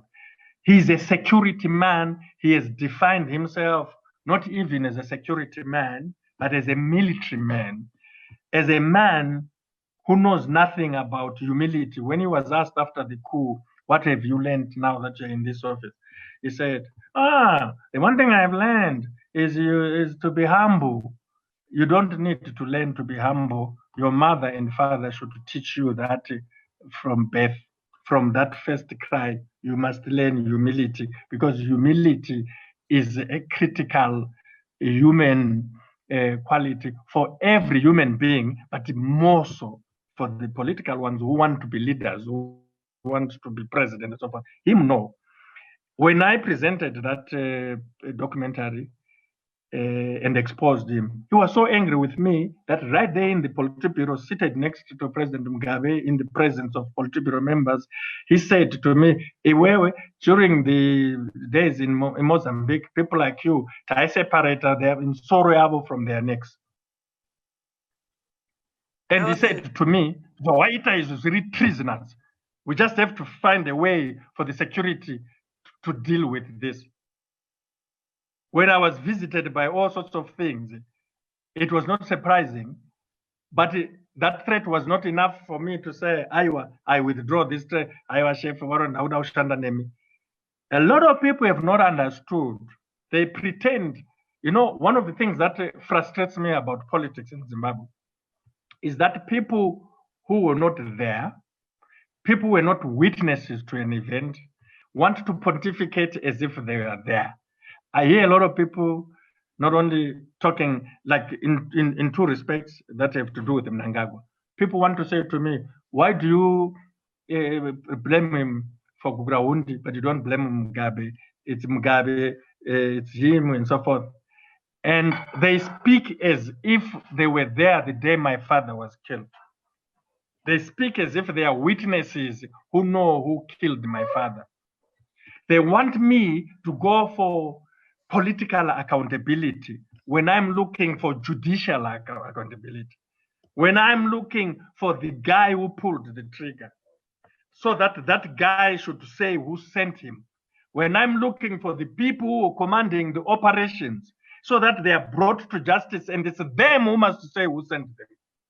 I, as a victim or a survivor or an affected person who lost a father, along with other people who lost other relatives, are not the ones who should sit in judgment saying, we want what happened there and let the consequences and let the chips fall. If you look at Mnangagwa, you will find him right there. There are reports of himself pulling the trigger, himself ordering an army truck to pull a guy to show what should happen to a ground. Pull him. By the time the guy arrives there, not only the meat is gone, but the bones too. There's just the string.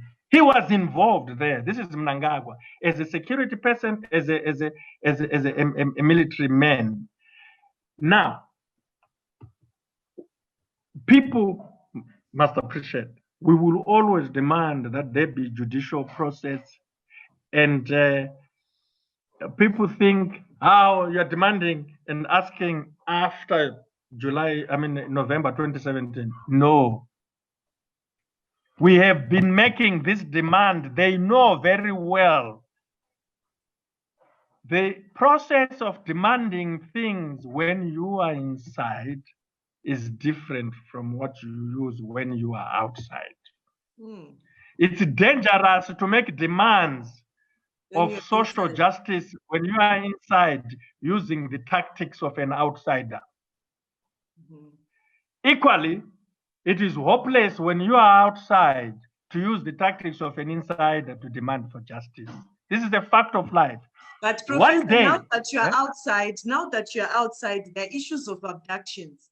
There are many issues that you talked about, cabinet minutes and all these things. Now that you are outside. Yeah, but you can talk about them inside. When you are inside, you talk about them differently. Yes. When you are outside, you also talk about one of the things that I personally, I am grateful right now. And I know that the system is spending sleepless nights and so forth. There are a lot of people, including many in the system, who are unhappy in Zimbabwe today. And those who are inside, who can't say things that are happening right now, they are finding various creative ways of getting the information to reach outsiders like me. It stands to reason. When it was difficult on Twitter for people to send DM, less of the information was coming. Twitter has now made it easier that even if you've closed your DM, they let you know that there are these people who are sending things. Do you accept? If you accept, you accept. And the people, we can say all sorts of things about how useless the social media is, and a lot has been said, but it is increasingly becoming useful. The diaspora that pays for the government by supporting its people in Zimbabwe, but is unable to participate in the political process on the ground, is increasingly participating through the social media effectively. And they have relatives there, and some of those relatives get encouraged to say, this has happened to me, that has happened to somebody what I know, but I don't know how to get this out. And then somebody, it could be somebody in the diaspora, would say to that relative, who may be a CIO, an army guy, a civil servant, wamboedza kutumira DM kuna Jonathan Moyo here. Ukamtumira Jonathan Moyo, he will say. And then if I get the DM saying the truth is this and this, I will obviously not go and say, oh, the truth is this and this. Yeah, you also. I then take the information and subject it to verification and so forth. And if I find that it is solid, I don't hesitate to put it there. This is a dynamic that is developing in the system, which we did not have before, but which is being enabled, one, by the fact that people have had enough. People have never, who are there, who in the past would keep the information to themselves or would not know what to do with the information. But now they can throw it there, and then it finds expression. And I think this is why also people are getting nervous and afraid. But the response, this whole thing about abductions, Mnangagwa, as I wanted to say, or conclude what I had said earlier, that he has never been about ideology or policy or about any community, not even Kwekwe, not even Chirumanzu. Chirumanzu is only about that obnoxious mansion, which is just put there in the middle of nowhere. Everyone else is just living like it used to be in the Munumtapa days. There's no change there.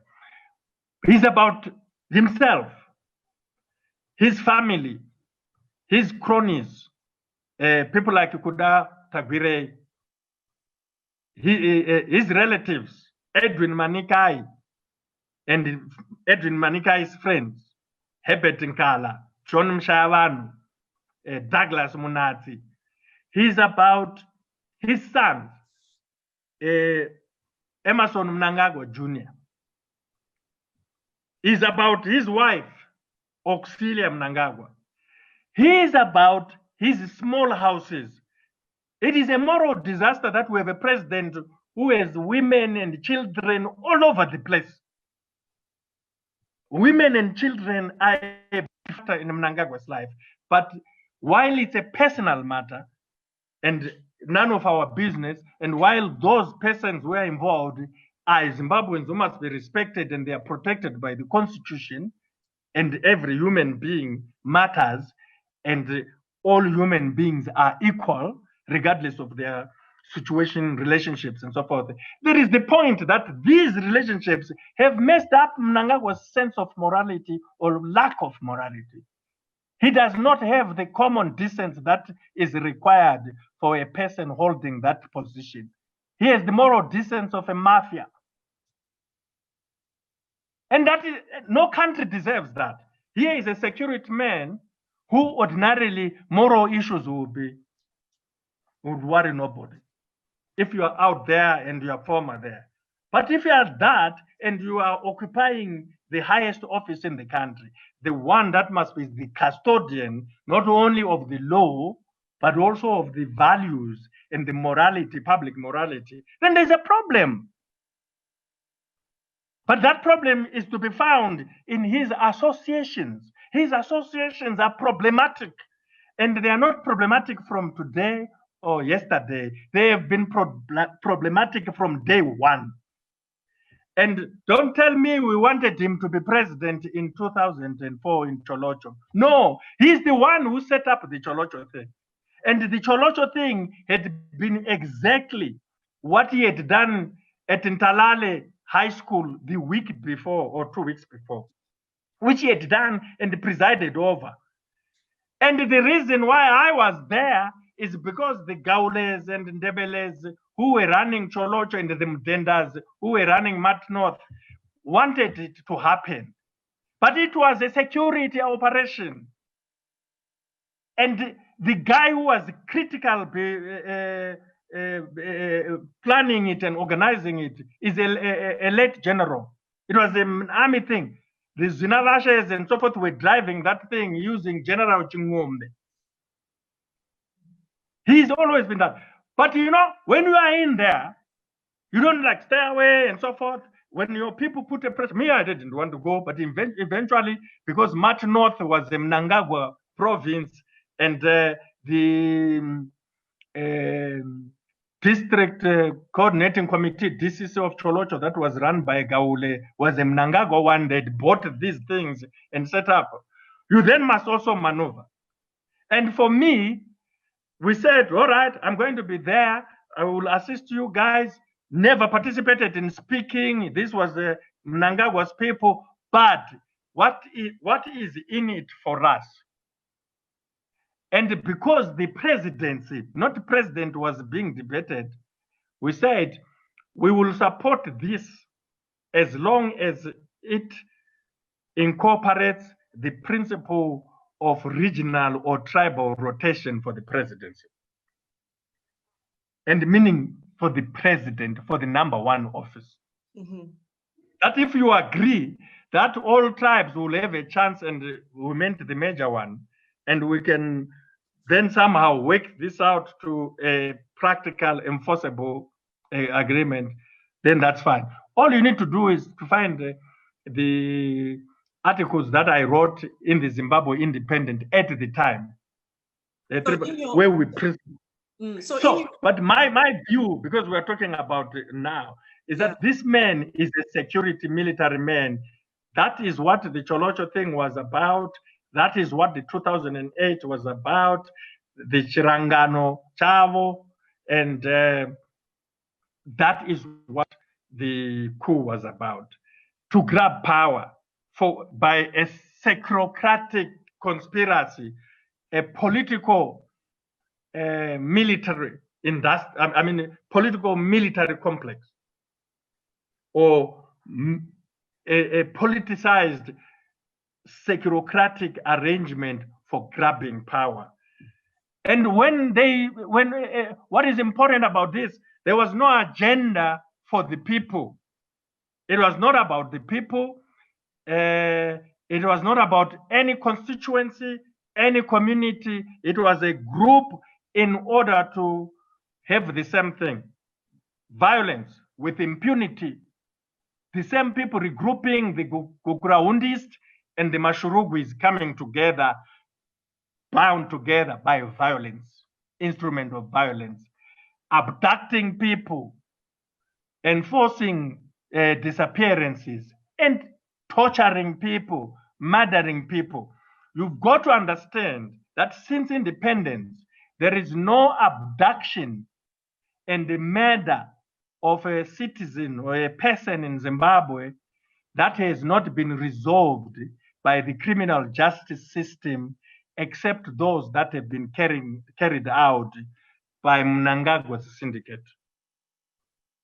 Otherwise, Zimbabwe's capacity to resolve crime, no crime of the nature that involves an enforced disappearance, an abduction, and a murder, no such thing has happened in Zimbabwe. Just check the criminal record, which has not been resolved unless it has been carried out by this Gugraundi cohort that I am talking about.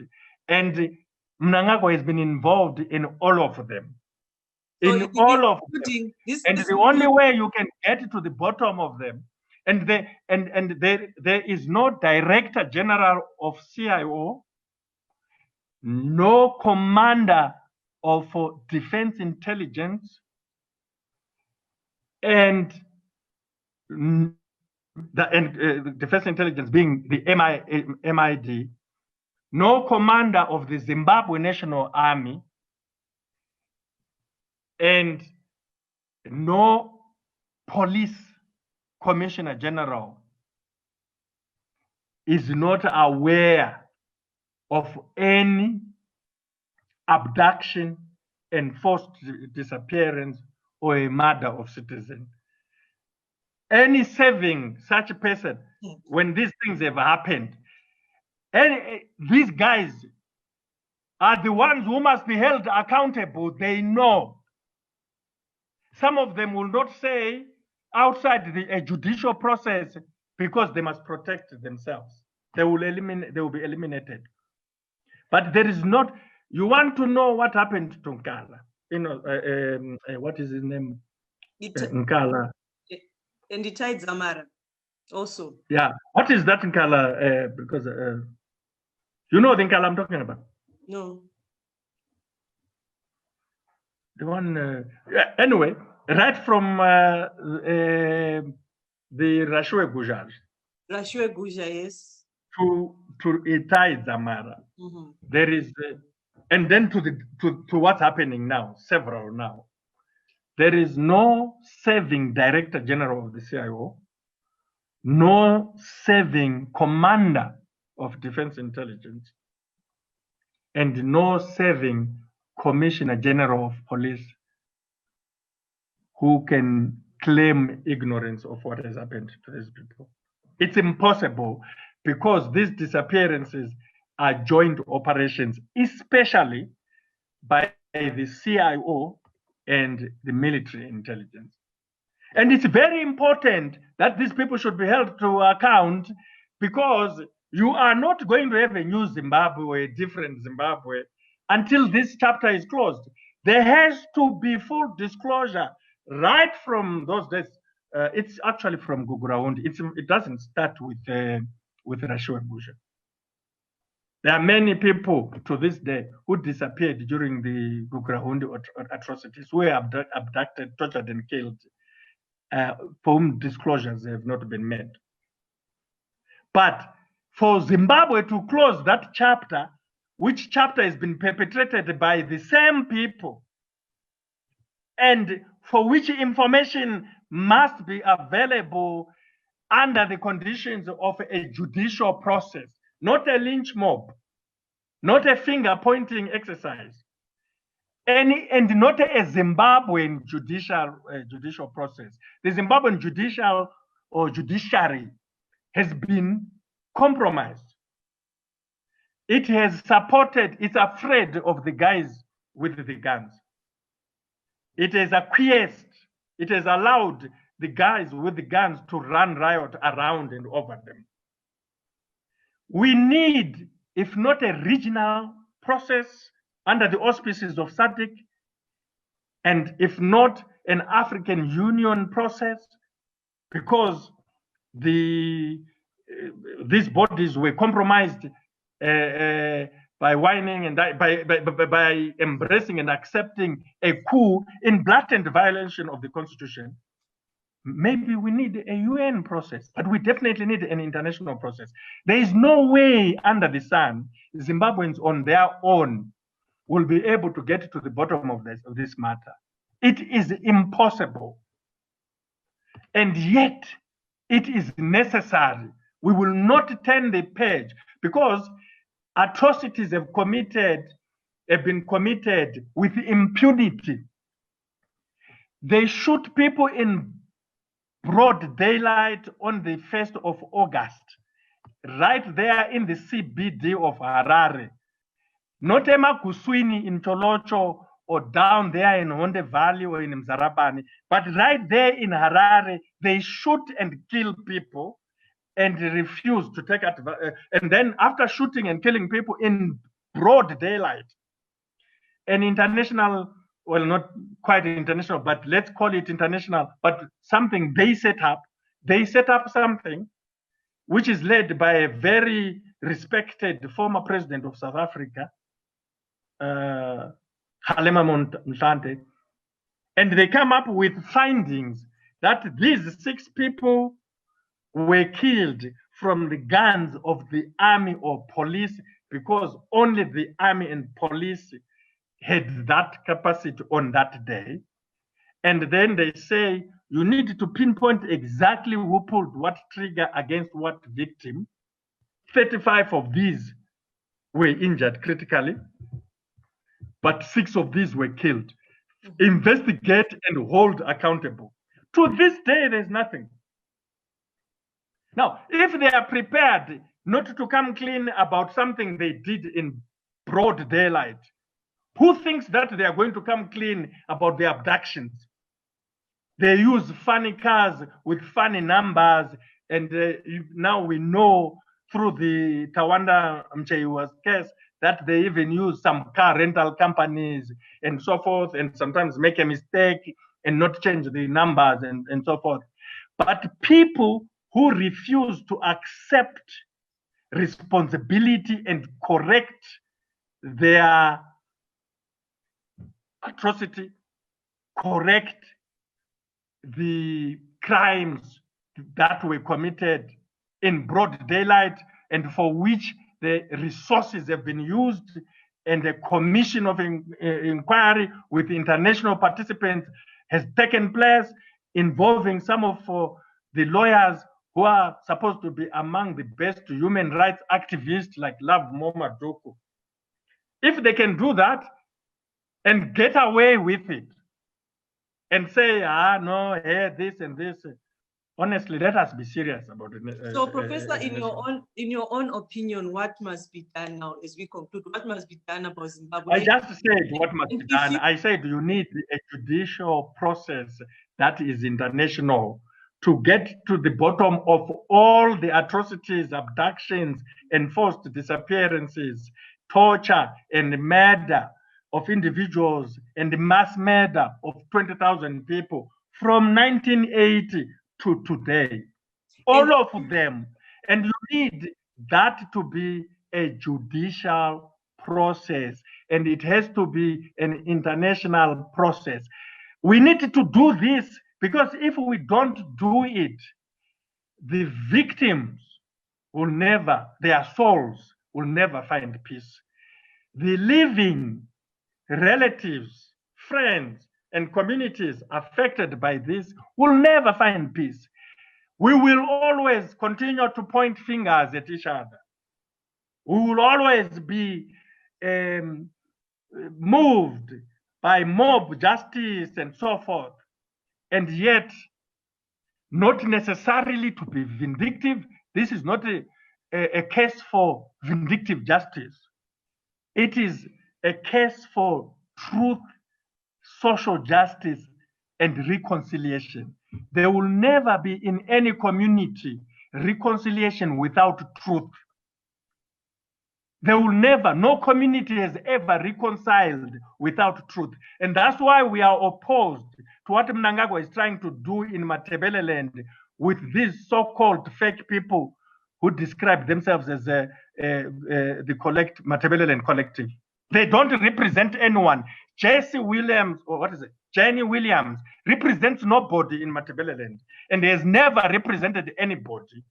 And we will not allow her to make a backroom deal with Mnangagwa over the Guguraundi case regarding how to handle the issue of remand. The fundamental question of truth must come first.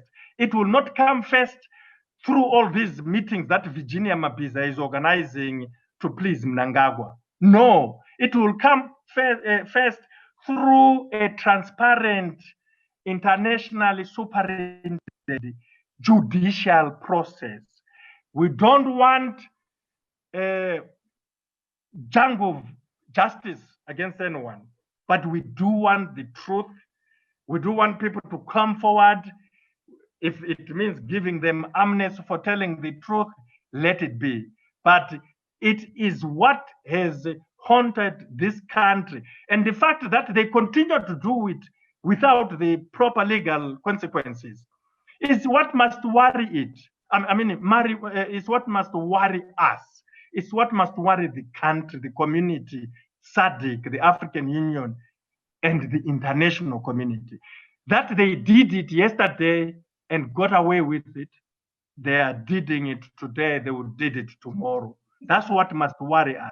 We need to bring that chapter to an end, and only a truth and justice process that is fair to everyone involved, which is not a finger-pointing exercise, and which is the appropriate legal warranties, is what Zimbabwe needs. And Zimbabwe is the only country in Southern Africa, if not the continent, which has this unique problem that goes back to 1980, and that is still continuing.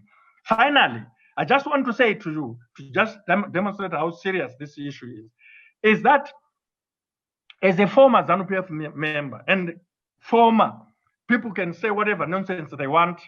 I'm done with ZANU-PF myself. But I know that they are very good people in ZANU-PF. And when I say ZANU-PF must go, I don't mean these people must go, and I don't mean that these people's rights must go.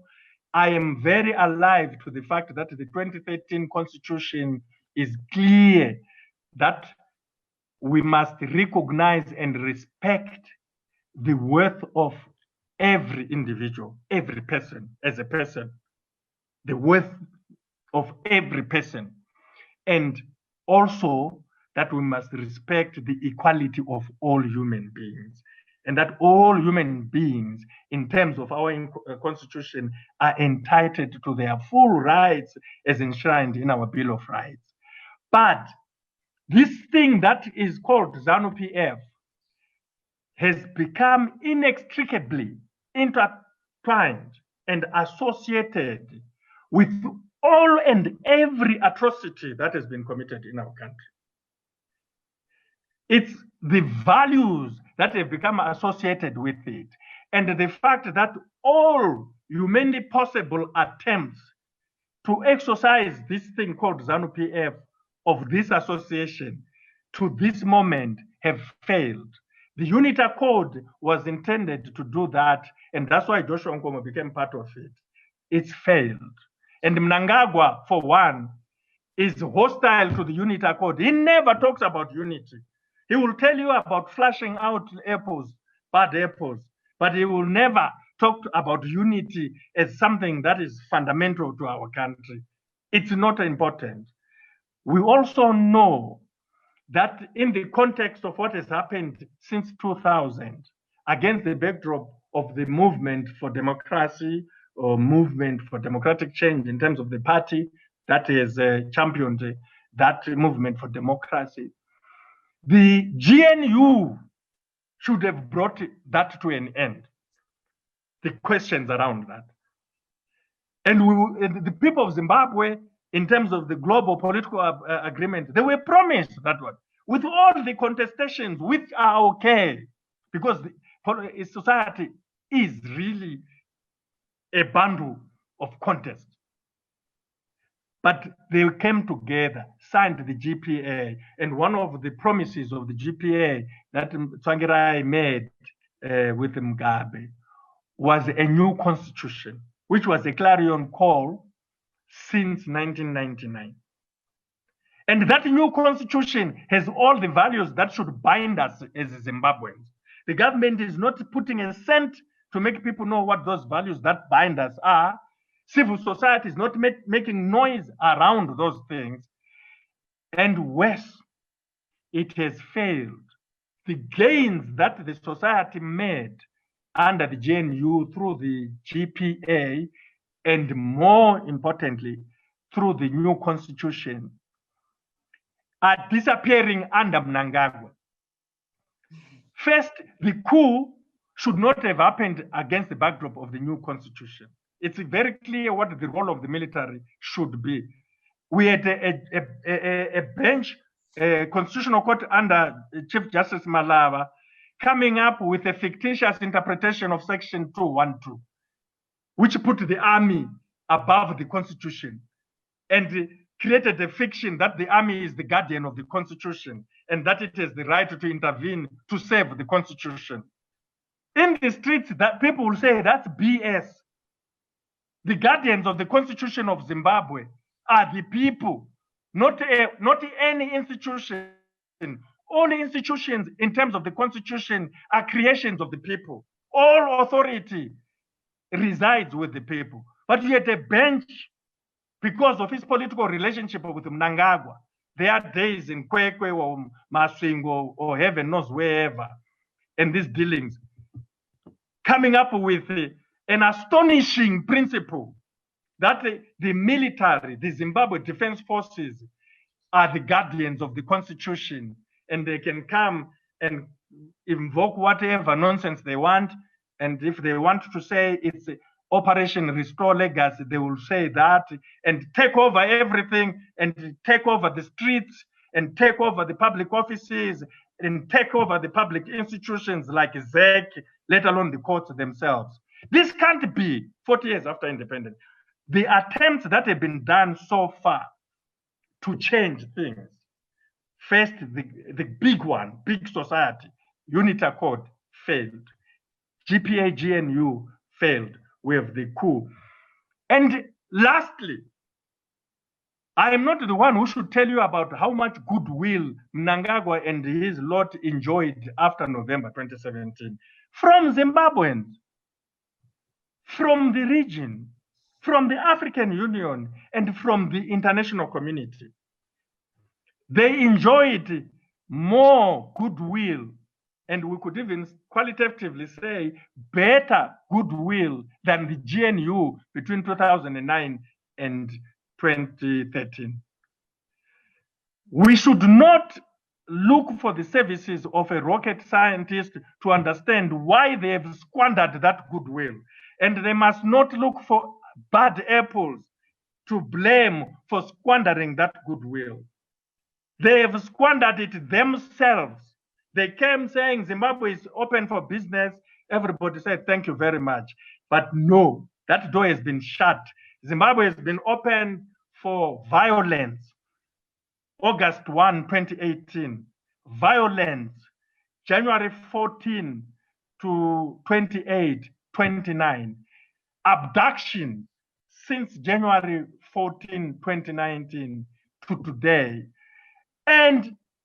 They are amending the constitution that was implemented in 2013 instead of fully implementing it. Instead of being honest to keep the promise they made to the people of Zimbabwe, they are amending it. And the amendments are intended to take away the power and authority which the constitution had given to the people and give it to Mnangagwa, give it to the executive. The interpretation that they have of Zimbabwe is worse than the one that existed during Mugabe. So if you can squander the goodwill, if you can use this, but they want to say, oh, we have brought respect, like especially SB Moyo. He must understand that people are not fools. He also must understand that his colleagues, the foreign ministers, are not fools. You can't tell them that this new dispensation has introduced more freedoms in Zimbabwe than before. No, it's worse. There are more people over the last period who have been charged of undermining the authority of the president than were charged during Mugabe's 38 years. More over the last three years. There are no freedoms. They have cynically taken advantage of COVID-19 to introduce a state of emergency and take away people's freedoms. They've manipulated the courts such that people who didn't argue their case during the elections and immediately after regarding the parliamentary seats, which all cleared by the electoral court, the only court that should decide who represents who won what election is the electoral court with respect to MPs and the constitutional court with respect to the presidential election. But they have used the Supreme Court. They've used the Supreme Court to reverse and undo the results of the parliamentary election. Shamelessly. You now have Thokozani wanting to go back to parliament as an elected honorable member, and yet she's dishonorable, a product of a dishonorable process, patent dishonorable, broad daylight. We need not look far. It's because you have people who are in power fully knowing that the authority they are exercising is not based on the consent of the people. If they knew that the authority they are discharging is based on the people, they will be respectful of the people at best. At worst, they will be afraid of the people. But no, they are not. And hence, the rest is history. So, Professor, if you are to meet President Mnangagwa today, what advice would you give him? I cannot give him advice. He is beyond advice. His own people have complained he doesn't take advice from ZANU-PF or Politburo. They are always sitting in wonder, and he just got to Tagwire to refurbish their offices and give them 4x4s. So they have 4x4s and offices with carpets.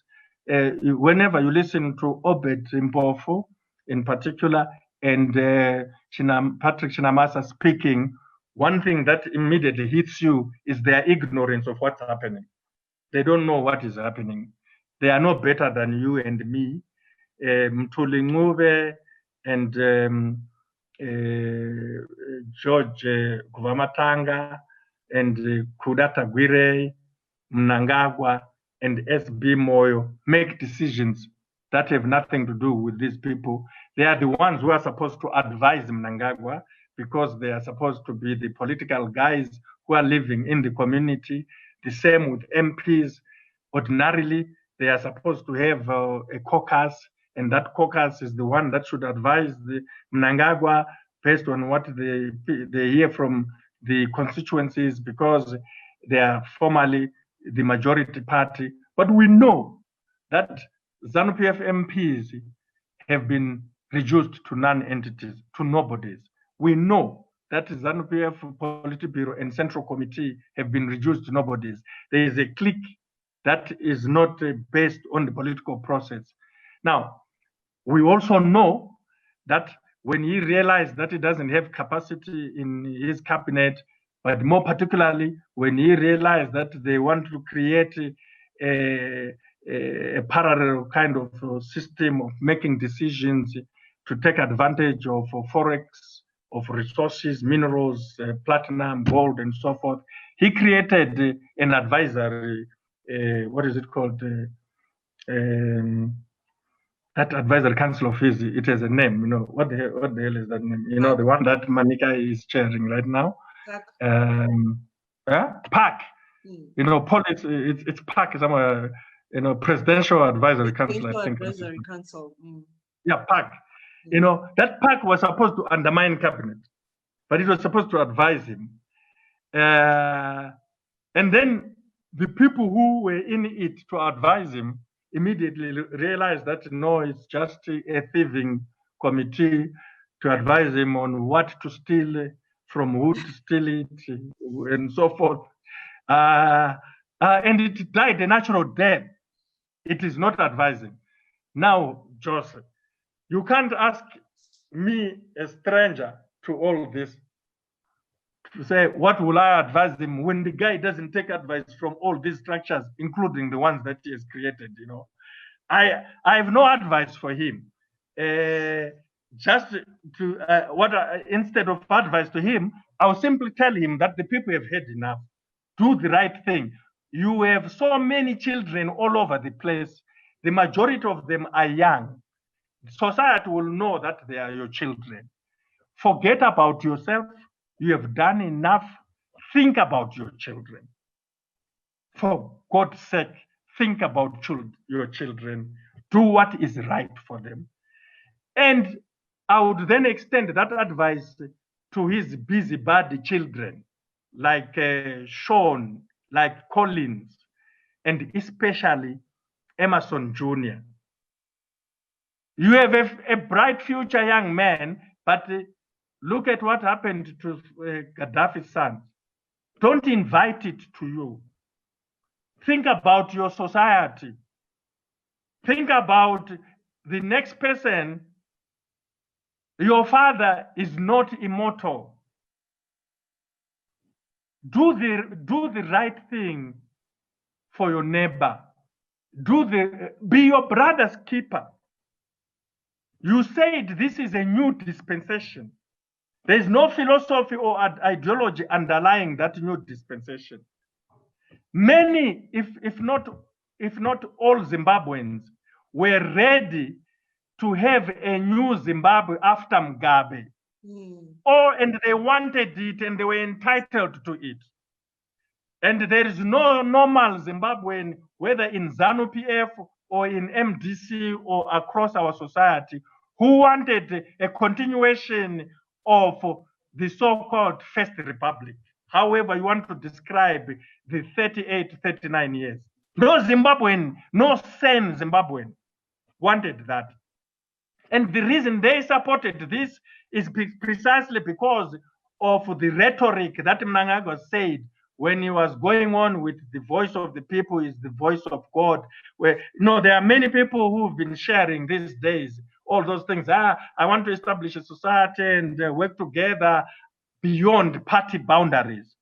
Did Zimbabweans know that when you said he wanted to create that kind of a platform beyond party boundaries, he meant that you will create an Ian Smith-like Pollard, an association of sellouts, a treacherous, blatantly treacherous. People didn't know. People thought that you will respect the way that the Zimbabweans are exercising their freedom of association. If they are choosing to associate with the MDC Alliance and they are calling that association MDC Alliance, and if that association has evolved or mutated from something that was MDCT, that's what they are choosing to do because it's a natural right. And don't subject that to a fake court process and come up with a fake Supreme Court judgment and say the rule of law suddenly says the guy who lost yesterday is the guy who has won today. How can Mnangagwa think that Zimbabweans are so stupid as to accept the nonsense that all those MPs who were sitting in parliament as MDC alliance and were listed in the Hansard as MDC alliance and in the roster as well as where they were contributing. And everybody recognized them as MDC alliance. Suddenly, because of the Supreme Court and a judgment and an interpretation of that judgment, the MDC alliance has vanished from parliament. And that MDC alliance, which was controlling about 28 out of 32 councils, urban councils, suddenly doesn't control those. Suddenly, the 28 councils must, by interpretation of this, be controlled by Thokozani Kupe or Monzora. Suddenly, all those senators and members of the National Assembly are now members of Toko, and Toko herself is going into parliament. And we are supposed to be serious as a country.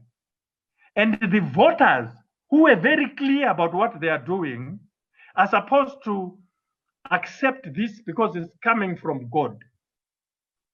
And God is Mnangagwa, and his angel Peter is Kudata Gwire, who has used money to pay Toko, pay Monzora, and corrupt other people, many other people in the process. And we are supposed to accept that. You don't, and no one needs to like, love, or support Nelson Chamisa to know that he actually won the presidential election in 2018. We don't have to like the MDC alliance and its MPs. They don't have to be our friends. We don't have to agree with them ideologically to understand that it is outrageous to recall them from parliament and replace them with Toko's people who lost, or to force those who want to remain to denounce their party, the MDCA alliance, and their president, Nelson Chamisa, and say their president is Toko. The spokesperson of Toko was boasting the other day, 2 or so days ago, that he was in Gwanda and was shown with on a picture with the council, the Gwanda Town Council, saying all of them have defected. And it was good to use the word defected, because it's telling you can only defect from your party to another party that's not yours. But how can they defect? If they've defected, it's the party they are defecting from which should deal with all of them and replace them. So there is a fundamental problem here. And in the end, everyone, I think, every rational person is asking, for how long will the people of Zimbabwe tolerate this? For how long will they treat journalists who will expose this, explain this in the way they treated Hopewell, Chinono, and Jacob Ngarivume, but especially Hopewell as a journalist? For how long? Will they do that to every journalist? Will they do what they are doing to Sofimu Koena for reporting the Zimbabwean story? For how long? The fact is, no one really who expected a new dispensation after Mugabe thought that this thing will happen. The only reason it is happening is that the Guguraundists, the very same people who have been responsible for violence, abductions, torture since 1980, with some going, some dying, some remaining, but all of them coalescing around Emmerson Mnangagwa, are the ones who are in charge. And they have no other option. They don't care about the ideology. They don't care about economic policy. Look at how Mtuli and the Reserve Bank have shamelessly abandoned all policy thinking to implement public law and order as economic policy. use law and order against Eco Cash, against Old Mutual, against vendors, and in the process destroying livelihoods, not through economic policy, but law and order. I think that retired Stalinists from Eastern Europe are looking with envy at this to say, wow, maybe we should have done this. It could have served the Soviet Union, and so forth. It's unheard of. It is outrageous that you can have a society based on law and order. Law and order is for the benefit of the community, not to punish the community, not to visit the sort of experience that people thought would die with the exit of the former president, whose first anniversary of his passing on we are remembering today. Yeah.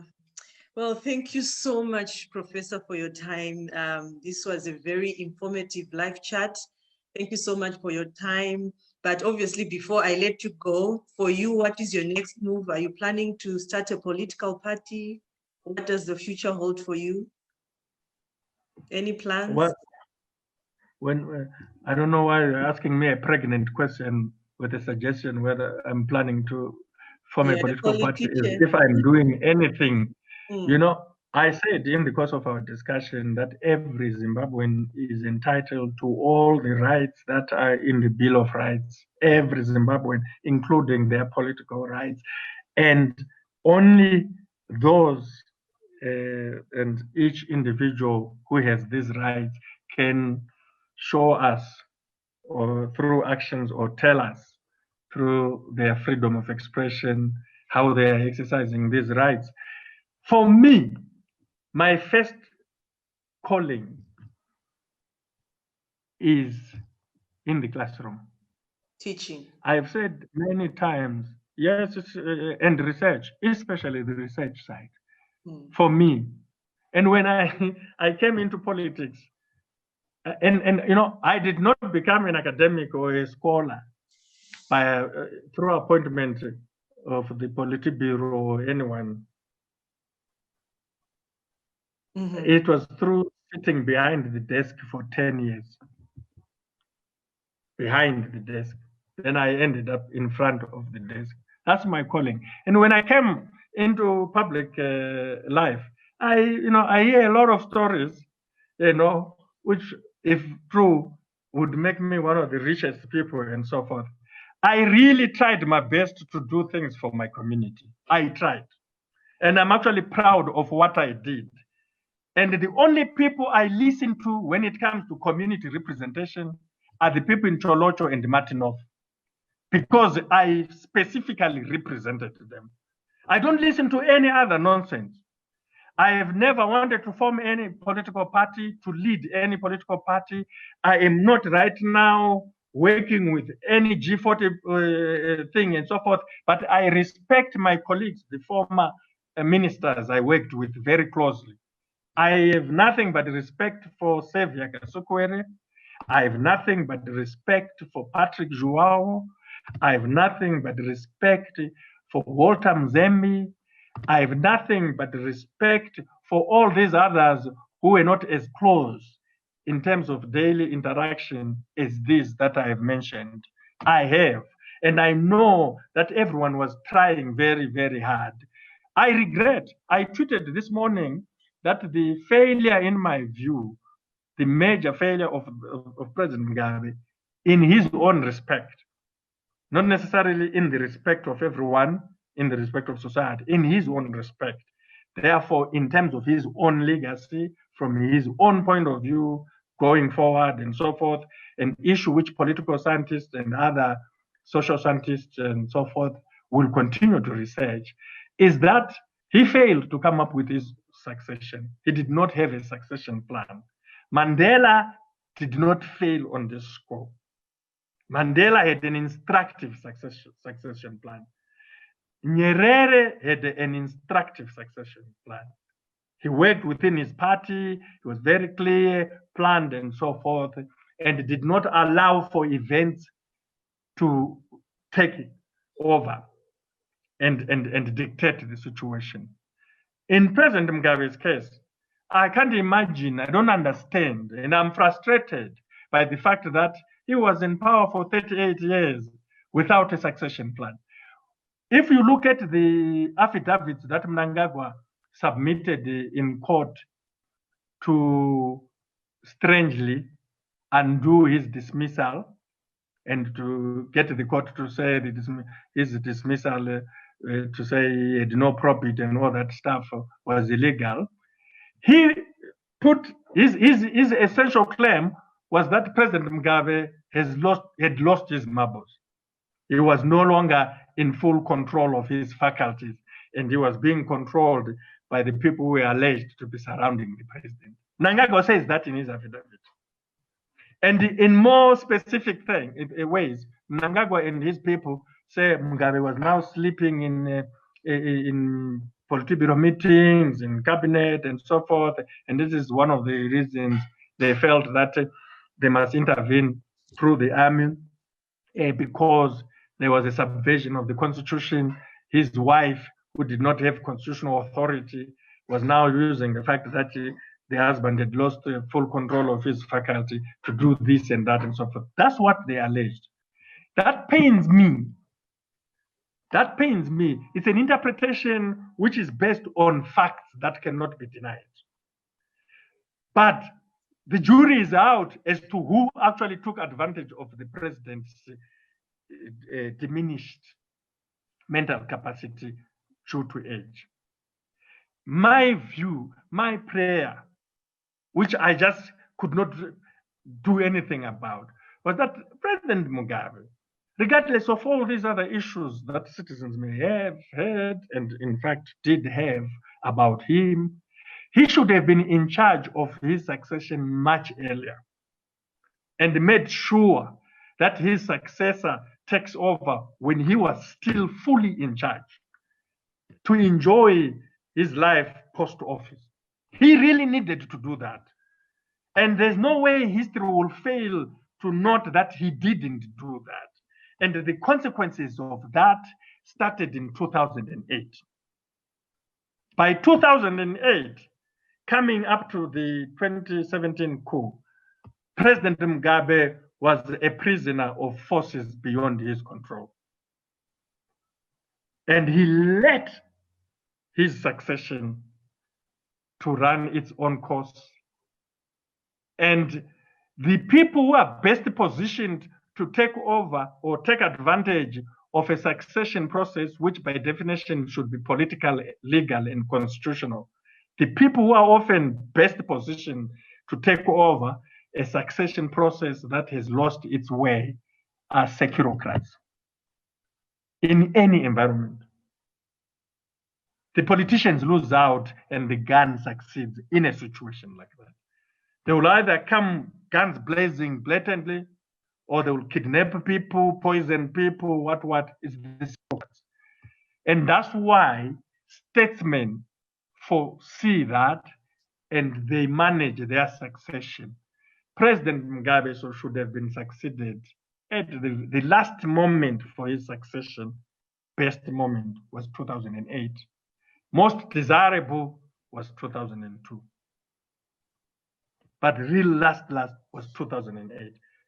Forward there, he had lost. It was left till late, and it has these consequences. So instead of moving forward, because he lost it, he did not have Mbeki to succeed Mandela.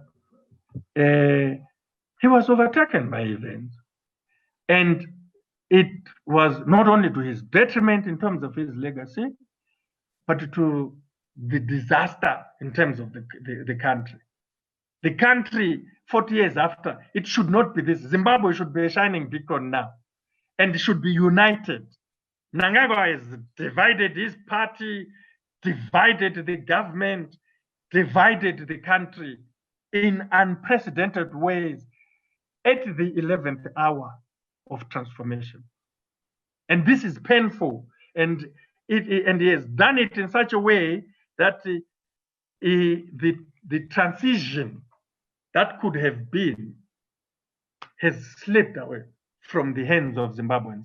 It is now inevitable that the South Africans will come, and they will come as they are coming on Tuesday as the ANC, but they will also come as the South African government.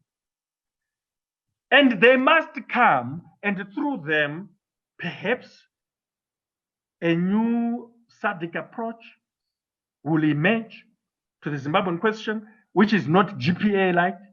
Perhaps this time it will be the African Union, or better still, a fact-finding mission by the United Nations, unlike the GPA, which was based on the so-called parties. This one must also be based on a fact-finding international judicial process, so that everything is put on the table. Not like that GPA. It must not be a consensus of political interest.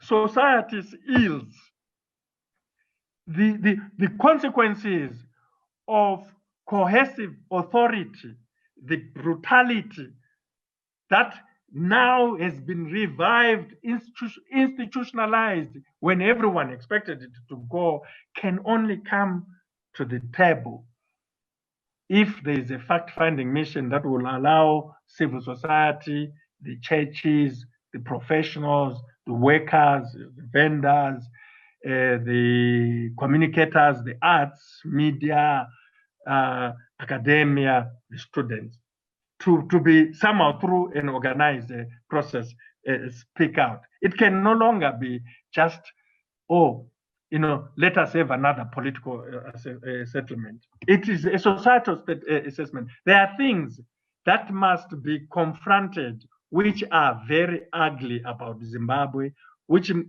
might and will affect individuals in ugly ways. It's no longer possible to avoid those things. We could have dealt with them in the past. We did not deal with them in the past. They have produced this situation because they've not been dealt with in the past.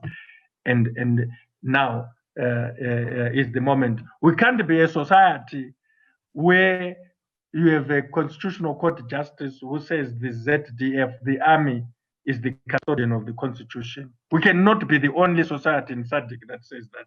We cannot be the only society where the country's national electoral body, the Zimbabwe Electoral Commission, is run by the army, and where the army creates companies like Africom who run the computers of ZEC and they manipulate those computers, and where it is not possible to discuss this intelligently. If you do, you are stigmatized, denounced, dehumanized, and the debate ends about you. You become the focus of the discussion, not what you are saying. We cannot be the only society in SADC doing that, especially when we have claimed to be the most educated or to have the highest literacy rate. We can't continue to be like that. Okay. Thank you so much, Professor, for your time. I really enjoyed this live chat. It was very informative. We just hope that everything goes well in Zimbabwe. And all of our viewers that were listening to us today have learned one or two things from everything that you say. So thank you so much. You're most welcome. Thank you for inviting me and giving me this opportunity. No problem. Take care, Professor. Thank you. Goodbye.